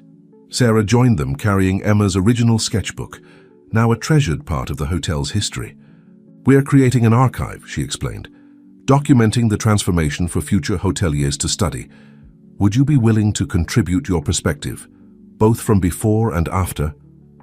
Victoria looked around the center at the children playing and learning, at the parents who could visit during their breaks, at the community that had blossomed in what was once a coldly efficient business. "Yes," she said firmly, "people need to understand that success isn't just about profit margins. Real success is measured in smiles, in security, in the knowledge that you're making life better for others." Emma approached with a drawing in her hands. "I made this for you," she said, holding it out to Victoria. "It's the hotel, but with all the walls made of glass, so everyone can see each other and nobody has to hide." Victoria accepted the drawing with trembling hands. "Thank you," she whispered, "for showing us all how to see clearly." Alexander watched the interaction, remembering his own journey from Ice King to compassionate leader. "Sometimes," he mused, "the most valuable business lessons come in the simplest packages. Like a child's drawing, or a sister's wisdom, or a mother's courage." Rebecca smiled, watching Emma return to her cultural presentation. "Or a hotel that remembers its true purpose, to be a home for everyone who walks through its doors." Sucker. Sun streamed through the family center's windows, casting warm light on the gathered faces, past adversaries now united in understanding, broken families now healed, and a future bright with possibility. In the background, Emma's voice rang out clear and confident. "And that's why we say welcome in every language, because hospitality is universal. It's about opening our hearts, not just our doors." 1 year had passed since the day Alexander found Emma in the hotel bathroom. The Morrison Grand's lobby was once again filled with cameras and reporters, but this time they were there to cover the first annual Morrison Hospitality Conference, a gathering of industry leaders focused on ethical business practices and employee welfare.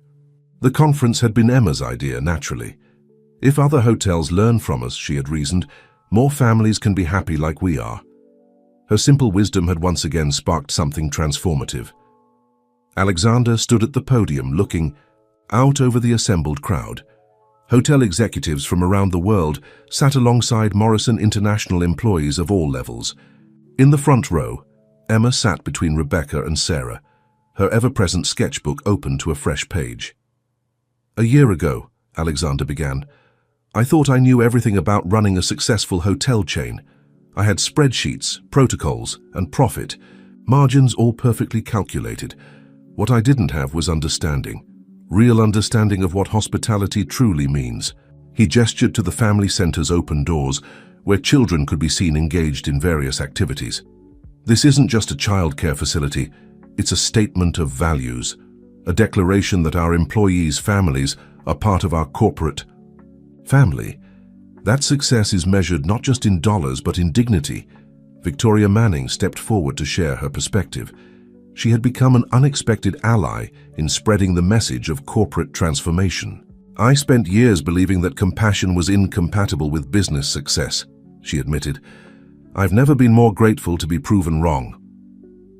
The presentation continued, with Rebecca introducing the Morrison Educational Foundation's first scholarship recipients, 25 employees' children who would be attending college in the fall, their dreams supported by the company that had become more than just an employer. "But perhaps," Rebecca smiled, "our most important academic achievement is a bit younger." She gestured to Emma, who proudly held up her latest report card, straight A's with a special commendation for her project on international hospitality traditions. During the lunch break, Alexander found himself in a quiet corner with Sarah, watching the interaction between conference attendees. Employee children were giving tours of the family center, explaining its features with pride and enthusiasm. "Remember when we used to play hotel as kids?" Sarah asked softly. How we'd pretend our blanket fort was the finest establishment in town. We didn't pretend, Alexander replied. We were just seeing it clearly before adult complications got in the way. Emma helped me remember that. Janet approached with the latest financial reports. The numbers are in from the first year of the Family First initiative, she announced. Employee retention up 60%, guest satisfaction scores at record highs, and profits, she paused for effect, exceeded all projections. Because happy employees make happy guests, Emma chimed in, having wandered over with her latest sketch. And happy guests tell their friends, and their friends come stay with us, and everybody wins. Alexander laughed. I believe we've found our future CEO, he said, ruffling Emma's hair. The afternoon sessions focused on practical implementation of employee support programs. Hotel executives asked detailed questions about costs, logistics, and results. But the most impactful moments came from the employees themselves, sharing stories of how their lives had changed. A housekeeper spoke about being able to attend her son's school events for the first time. A maintenance worker described how the Education Assistance Program had helped his daughter become the first in their family to attend college. A chef shared how the emergency housing program had kept his family together during a difficult time. As the day drew to a close, Emma took the stage for a special presentation. The children from the family center had prepared a performance, a musical journey through hospitality traditions around the world. They sang songs of welcome in different languages, demonstrated traditional greetings, and shared stories of kindness from various cultures. And that's why, Emma concluded, her voice clear and confident, a hotel isn't just a building. It's a place where everyone belongs, where we take care of each other, where families grow stronger together. Alexander watched from the side, remembering the frightened child from a year ago. Now Emma stood tall, surrounded by friends, secure in the knowledge that she and her mother were part of something bigger than themselves. Victoria joined him, her own eyes moist. I spent so long trying to tear down what I didn't understand, she said quietly. Thank you for showing me there was a better way. Thank Emma, he replied. She's the one who showed us all.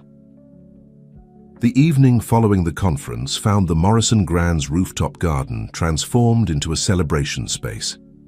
Twinkling lights strung between potted trees created a magical atmosphere as employees and their families gathered to mark the one-year anniversary of their transformation.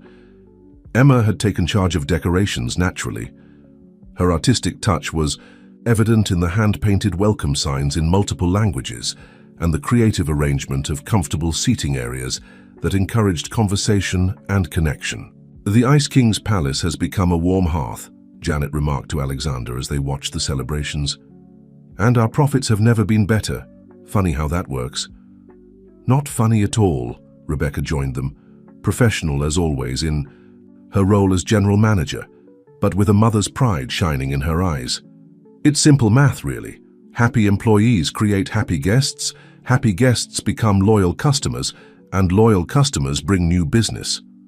Sarah appeared with a tablet, displaying the latest news coverage. The conference is already making waves. 3 major hotel chains have announced similar initiatives, and the Industry Association is drafting new guidelines for employee support programs. Alexander smiled, watching Emma organize a storytelling circle near the garden's central fountain. Children and adults alike gathered to share tales from their various cultural backgrounds, each story adding to the rich tapestry of their community.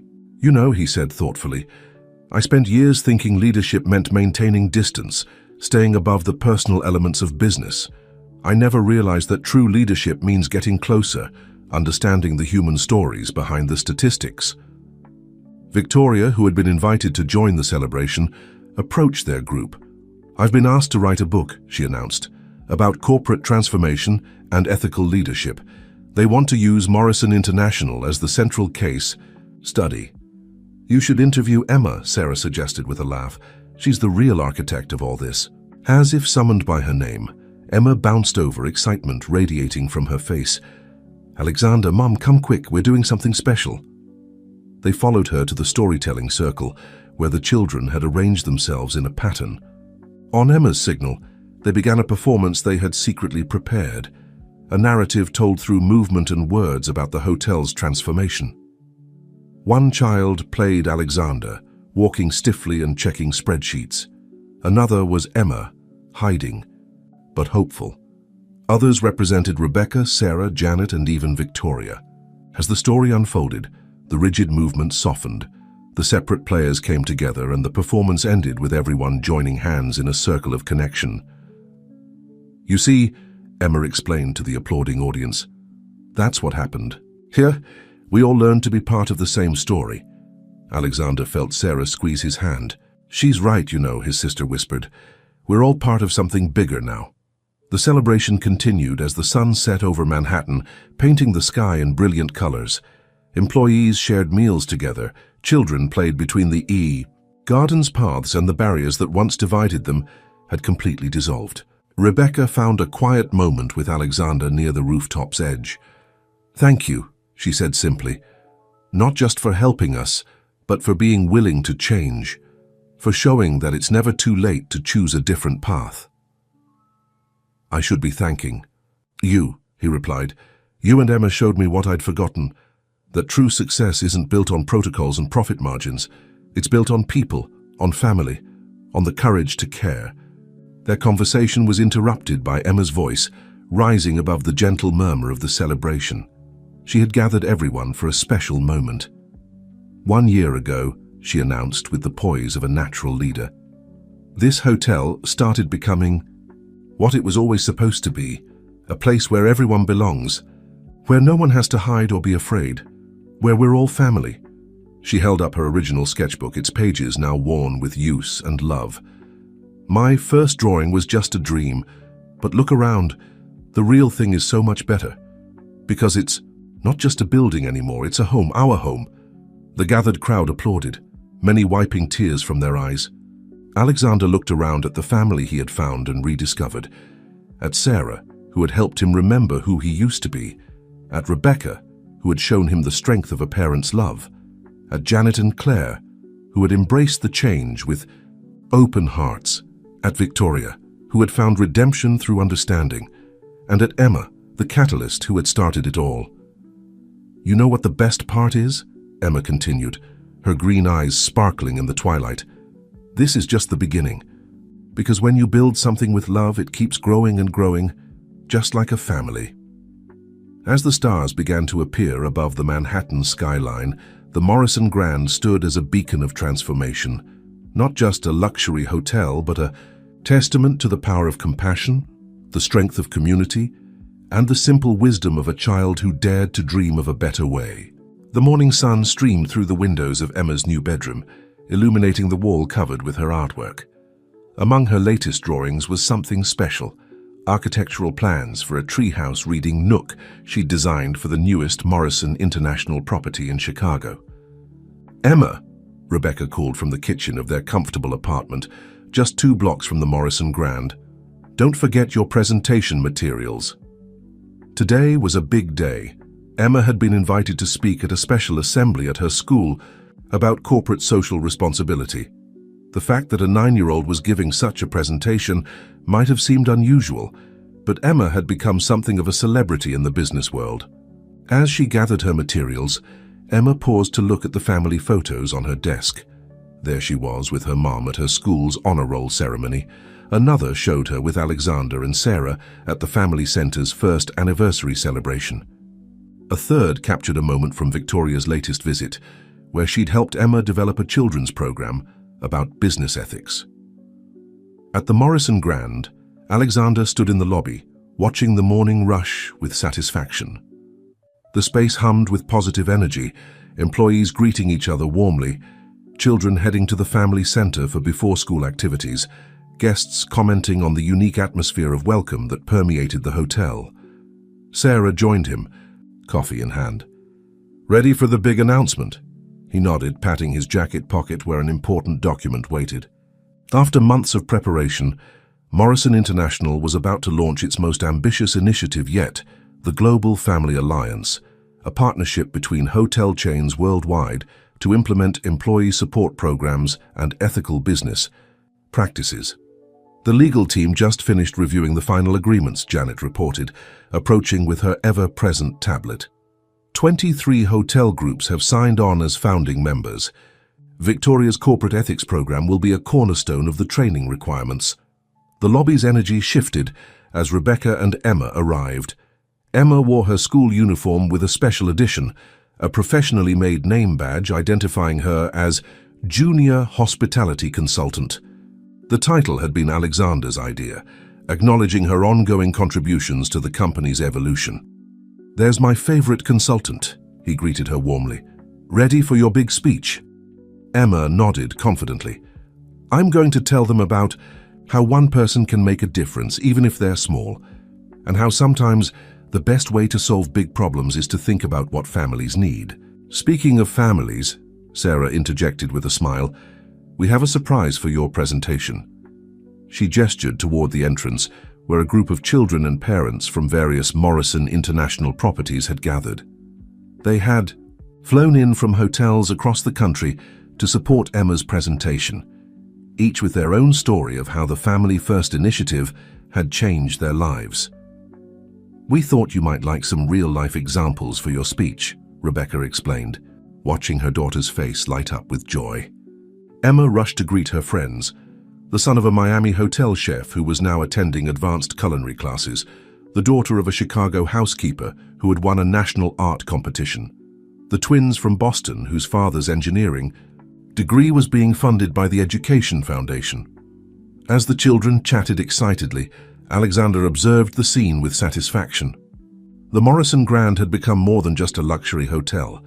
It was the heart of a movement, a proof that business success and human compassion could not only coexist, but thrive together. Victoria arrived, carrying copies of her newly published book, The Heart of Hospitality, A Journey from Profit to Purpose.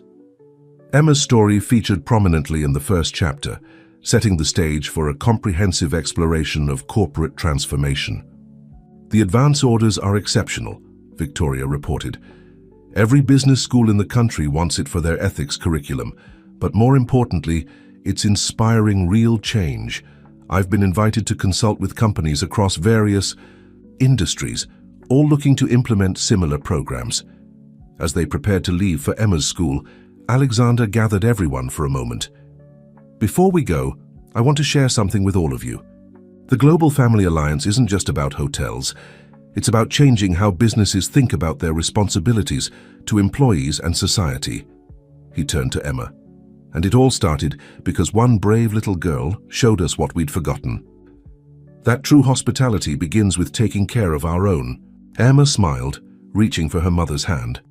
"That's what I'm going to tell my class today, that sometimes the biggest changes start with the smallest things, like being kind or sharing a story, or believing that people can be better if you give them a chance." Sarah wrapped an arm around her brother's shoulders. "Out of the mouths of babes," she said softly. "Dad would be so proud of what we've built here." "What we've all built together," Alexander corrected, looking around at the family that had grown far beyond blood ties. "Every single person in this hotel has contributed to this transformation." As they headed out to Emma's school, the Morrison Grand stood proud in the morning sun. Not just a luxury hotel, but a beacon of change, a testament to the power of compassion, and a reminder that the greatest success stories often begin with a simple act of kindness. Emma's school auditorium was packed. What had started as a simple class presentation had grown into a school-wide event, with business leaders, educators, and media representatives in attendance. The principal had called it an unprecedented opportunity to witness the future of ethical business leadership. Standing at the podium, Emma looked out at the sea of faces. Her mother sat in the front row, flanked by Alexander and Sarah.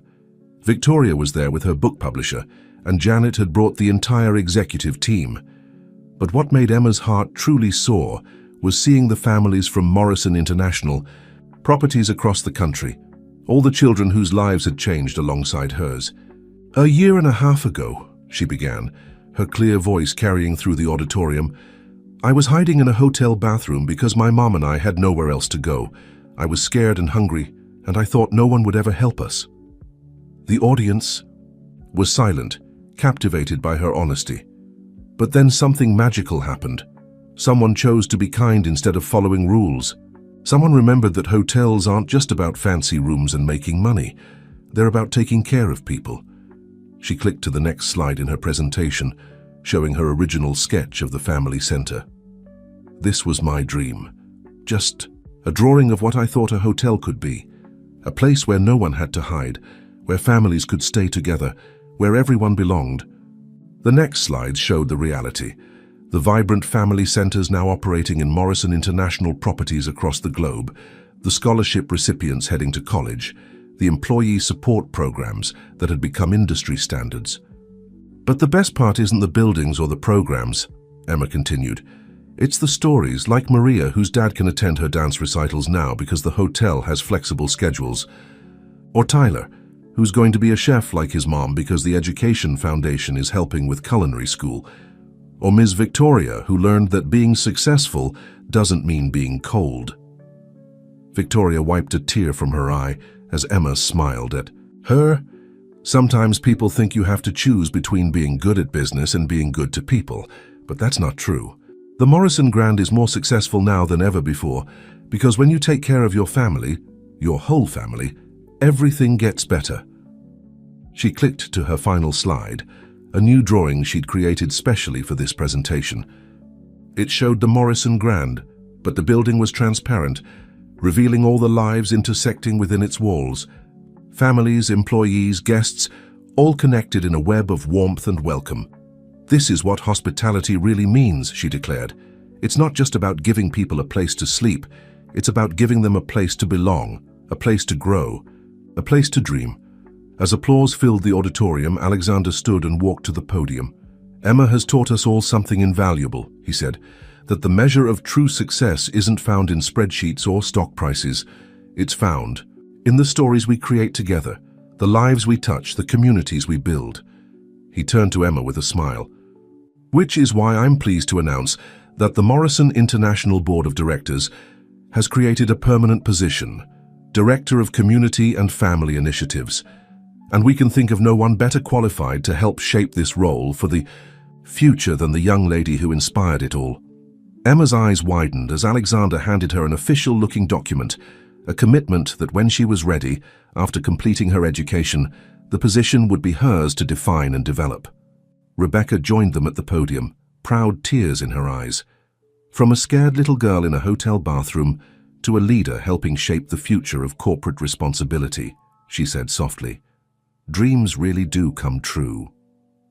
Sarah stepped up next, holding Emma's original sketchbook. We're donating this to the Business Ethics Museum, she announced, as a reminder that the greatest innovations often come from the purest intentions, like a child's desire to help others feel at home. As the ceremony concluded, Emma found herself surrounded by well-wishers. Children from the various family centers presented her with a special gift, a massive collaborative artwork featuring drawings from kids at every Morrison International property, all showing what home meant to them. Later that evening, back at the Morrison Grand, a celebration filled the rooftop garden. Employees and their families gathered under the stars, sharing stories and dreams. The hotel hummed with the energy of possibility, of lives transformed and futures brightened. Emma stood at the railing with Alexander, looking out over the city lights. You know what the best part is? She asked thoughtfully. What's that? This story isn't over. It's just beginning. Because every time someone new comes to the hotel, whether they're an employee or a guest, they become part of it too. And it keeps growing and growing. Alexander smiled, remembering the cold, efficient businessman he'd once been. You're right, he agreed. The best stories never really end. They just keep touching more hearts, changing more lives, inspiring more dreams. Below them, the Morrison Grand stood proud against the night sky, its windows glowing with warmth and welcome. Not just a luxury hotel, but a beacon of hope, a testament to the power of compassion, and a reminder that sometimes the greatest transformations begin with the smallest acts of kindness. And somewhere in the building, another story was surely beginning, another life about to change, another dream about to take flight. Because that's what happens when you build something with love. It never stops growing, never stops welcoming, never stops transforming lives. It just keeps going, one heart at a time, creating a legacy of love that would ripple out into the world, touching lives far beyond the walls of a single hotel, proving that true hospitality isn't just about where you stay. It's about who you become along the way. The Morrison Grand's newest initiative was taking shape in an unexpected way. The hotel's vast kitchen, usually reserved for preparing gourmet meals for guests, had been transformed into a bustling classroom. Emma's latest idea had blossomed into the Future Chefs Academy, a program where employees' children could learn culinary skills from the hotel's master chefs. Remember, Chef Miguel instructed the eager young students, hospitality starts with food. When we prepare a meal with love, we're not just feeding bodies, we're nurturing souls. Emma stood at her workstation, carefully decorating a cake she'd baked under the chef's guidance. Her creation was themed around the hotel's transformation, each layer representing a different aspect of their journey. The bottom layer featured tiny, fondant figures of hotel staff. The middle showed children playing in the family center, and the top displayed a heart-shaped Morrison logo. Alexander watched from the doorway, amazed at how the program had evolved. What started as a simple cooking class had become a bridge between generations, cultures, and dreams. Children of housekeepers were learning alongside children of executives, all united by their love of food and hospitality. "Your idea is spreading," Sarah said, joining him. "3 other hotel chains have contacted us about implementing similar youth programs." Rebecca approached, wiping flour from her hands. She'd joined today's class to learn her daughter's latest passion. "The parents are reporting improved grades in science and math," she noted. "Apparently, practical application of measurements and chemistry makes learning more engaging." Victoria arrived with a film crew. They were documenting successful corporate responsibility programs for her next book. "This is exactly what we need to show," she said excitedly. "Real, tangible examples of how business can enrich communities." The kitchen buzzed with activity as children created dishes from their various cultural backgrounds. There was Maria teaching others her grandmother's empanada recipe, while Tyler demonstrated the proper technique for making French macarons he'd learned from his mother. "You know what's really special about cooking?" Emma asked, addressing her. "Fellow young chefs, it's like what happened with the hotel. When you mix different ingredients together with care and attention, you create something new and wonderful that's better than the parts alone." Janet entered with news that made everyone pause. "The Culinary Institute of America wants to partner with us," she announced. "They're offering scholarships to Future Chefs Academy graduates who want to pursue professional training." Alexander watched as the children's eyes lit up with possibility. Another door opening, another dream becoming achievable. The Morrison Grand had become more than a luxury hotel. It was an incubator of hopes and aspirations. "Mom," Emma called out, putting the finishing touches on her cake, "I think I finally figured out what I want to be when I grow up." "Oh?" Rebecca smiled, already guessing where this was heading.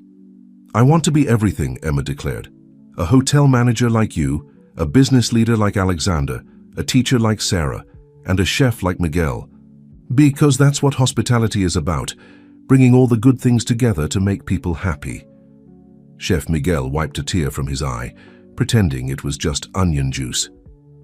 "Pequeña," he said softly, "you already understand more about hospitality than most people learn in a lifetime."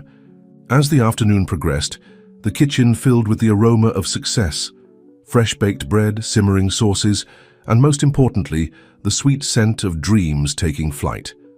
Each dish prepared was a story. Each recipe shared was a bridge between hearts. "You've created something magical here," Victoria told Alexander. "These children aren't just learning to cook, they're learning to care, to create, to connect." Alexander shook his head, smiling. "I didn't create this," he replied. "Emma did. I just learned to listen to the wisdom of a child who never forgot what really matters." The day concluded with a feast, families gathering to share the fruits of their children's labor. The hotel's grand dining room had never felt more alive, more genuine, more true to the spirit of hospitality. As Emma presented her multi-layered cake, cutting the first slice for Chef Miguel, she explained its symbolism to the gathered crowd. "See, it's like our hotel family," she said. "Each layer is different, but they all work together to make something beautiful. And the heart on top? That's because love is always the most important ingredient." The Morrison Grands Conference Center had been transformed into an international hub of hope. Delegates from hotels across the globe gathered for the first World Hospitality Summit, focused not on luxury amenities or profit margins, but on the human side of the industry. Emma, now recognized as the unofficial heart of hospitality, had been asked to open the session.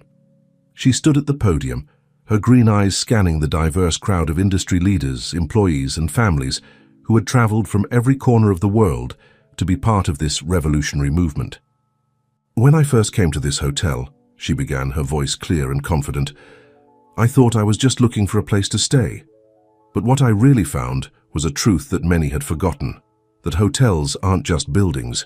They're bridges between people, between cultures, between dreams."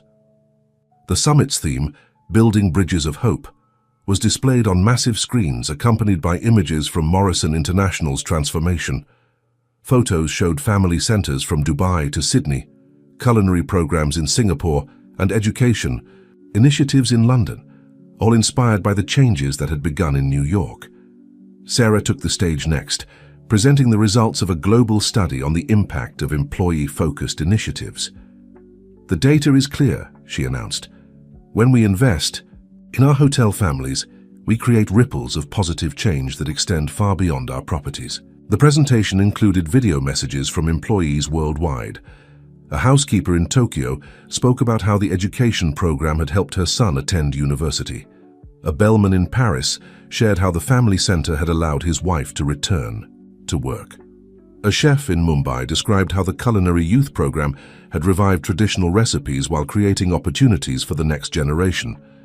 Alexander watched from the sidelines, marveling at how far they'd come. Victoria joined him, her newest book, Global Hearts: The Future of Compassionate Business, already topping bestseller lists. "Did you ever imagine," she asked, "that breaking protocol to help one child would lead to all this?" "Emma would say it was inevitable," he replied with a smile, "because kindness, like ripples in a pond, can't help but spread." Rebecca's presentation focused on practical implementation strategies. She had become an expert at helping other hotels transition to more family-centered models, her own experience providing valuable insights into both the challenges and rewards of such transformations. "The key," she explained, "is understanding that every hotel has its own unique community. While the principles of care and support are universal, the specific programs must reflect local needs and cultural values." The afternoon sessions broke into specialized workshops. Emma led a youth forum where children from different countries shared their visions for the future of hospitality. Their ideas, unrestrained by traditional business thinking, sparked innovations that had seasoned executives taking notes. "You see," Emma told her young colleagues, "that's the secret Alexander taught me. Sometimes the best way to solve big problems is to look at them with a child's heart, seeing not what is, but what could be." Janet's financial presentation silenced any remaining skeptics. The Morrison model, as it had come to be known, wasn't just ethically sound, it was professionally profitable. Employee retention rates had skyrocketed, customer satisfaction scores were at record highs, and the company's market value had doubled. But the real profit, Janet concluded, can't be measured in dollars. It's measured in dreams fulfilled, in families strengthened, in communities enriched. As the day progressed, the conference center became a living embodiment of true hospitality. Children from the various family centers performed traditional dances from their cultures. Chefs from the Future Chefs Academy served dishes that told stories of heritage and hope. Employees shared experiences in a dozen languages, yet somehow understanding each other perfectly. "This," Alexander told the closing session, "is the future of hospitality. Not just offering a place to stay, but creating spaces where dreams can take root and grow." where barriers dissolve, where differences become strengths, where every person, guest or employee, adult or child, is part of our extended family. Emma returned to the stage for the final moments, holding up her latest drawing. It showed the Earth, with hotels appearing not as buildings but as bridges, connecting people across oceans and continents. "Remember," she said, her voice carrying the simple wisdom that had started it all, "a hotel is just like a heart. It works best when it's open, when it's full of love and when it has room for everyone." The summit concluded with a ceremony where hotel groups from around the world signed the Global Hospitality Covenant, a commitment to prioritizing human welfare alongside business success. As delegates departed, many wiped tears from their eyes, touched by the realization that they were part of something truly transformative. Sarah found Alexander standing alone after the crowds had dispersed. "You know what Dad used to say about hotels?" she asked softly, "that they're only as strong as their foundations." "Yes," she smiled. "He just didn't realize that the strongest foundation isn't concrete, it's compassion." Spring had brought new life to the Morrison Grand's rooftop garden. What had once been a purely decorative space had been transformed, like everything else in the hotel, by Emma's vision. Now raised beds burst with herbs and vegetables tended by children from the family center as part of their green hospitality initiative. "These tomatoes will be ready next week," Emma explained to a group of visiting hotel executives. "Chef Miguel uses them in his special sauce, and he teaches us about food sustainability and reducing waste." The rooftop garden had become more than just an educational space. It was a living symbol of how the Morrison philosophy had taken root and flourished. Each plant was carefully labeled with its name in multiple languages, reflecting the hotel's international family. Rebecca watched her daughter leading the tour with pride. Emma had grown so much, not just in height, but in confidence and understanding. She was no longer the scared child hiding in a bathroom. She had become a bridge builder, a dream weaver, a catalyst for change. "She's remarkable," one of the executives whispered to Alexander. "How old is she now?" 9.5, he replied, with a smile. "Going on 40 in wisdom, but thankfully still 9.5 in joy and wonder." Sarah approached with exciting news. "The United Nations wants to feature our program in their Sustainable Development Conference. They're particularly interested in how we've integrated environmental education with family support services." The garden had become a gathering place for the hotel community. Housekeepers picked fresh herbs for their family meals, chefs conducted lessons on farm-to-table cooking, and children learned about nature's cycles while tending their assigned plots. Victoria, who had been documenting the garden's development for her next book, captured a beautiful moment as Emma helped a younger child plant her first seedling. "See," Emma was saying, "you have to be gentle but not afraid. Plants are like people.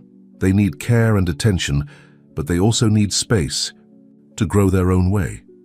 Janet joined the group, tablet in hand as always, but now her statistics told a different story. "The garden program has reduced our food costs by 15%, improved our sustainability rating, and created a new revenue stream through educational tourism. But the real harvest," Alexander added, "isn't measured in dollars or ratings." He gestured to where children of different backgrounds worked together, sharing stories and dreams as they tended their plants. A small stage had been set up in one corner of the garden for today's special event. The Future Chefs Academy was hosting its first garden-to-table celebration, where children would prepare dishes using ingredients they had grown themselves. Emma took the microphone, her green eyes sparkling with excitement.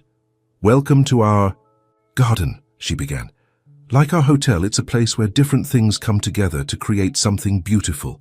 Just as different plants help each other grow stronger, different people make our hotel family stronger." Chef Miguel demonstrated how to harvest herbs properly, explaining how each plant contributed to the hotel's cuisine. The children followed his instructions carefully, their small hands gentle with the fragrant leaves. "You know what I love about gardening?" Emma asked as she helped collect basil for pesto. "It teaches you patience. You can't rush a plant to grow faster, just like you can't rush people to change. You just have to provide the right conditions and trust in the process." Alexander reflected on how this wisdom applied to their own journey. The transformation of Morrison International hadn't happened overnight. It had grown gradually, naturally, nurtured by compassion and understanding. Sarah organized the children into teams for the cooking demonstration, making sure each group had a mix of ages and backgrounds. That's another lesson from the garden, she noted. Diversity makes everything stronger. As the afternoon progressed, the rooftop filled with the aromas of fresh herbs and cooking food. Parents arrived after their shifts, joining their children in creating meals that told stories of heritage and hope. Victoria captured it all for her book: the laughter, the learning, the bonds being formed over shared gardens and shared dreams. "This," she said, gesturing to the scene, "is what sustainable business looks like. Not just environmental sustainability, but human sustainability." Emma stood at the garden's edge as the sun began to set, her hands dirty from working in the soil. "You know what's amazing?" she asked Alexander, who had joined her. "A seed is such a tiny thing, but it can grow into something huge and wonderful, just like ideas." He looked at her thoughtfully. "Like the idea of a little girl who believed hotels could be more than just buildings." She nodded, smiling. "And now look, we're growing more than just plants up here, we're growing hope." The garden continued to buzz with activity as evening approached. Families shared meals at tables scattered between the raised beds. Children proudly served dishes they had helped prepare, and the barriers that once divided people had dissolved like morning dew in the sunshine. Rebecca joined them, wrapping an arm around Emma's shoulders. "You've created something magical here, sweetheart." "We all did," Emma corrected. "That's what makes it special. Just like in the garden, everything grows better when we work together.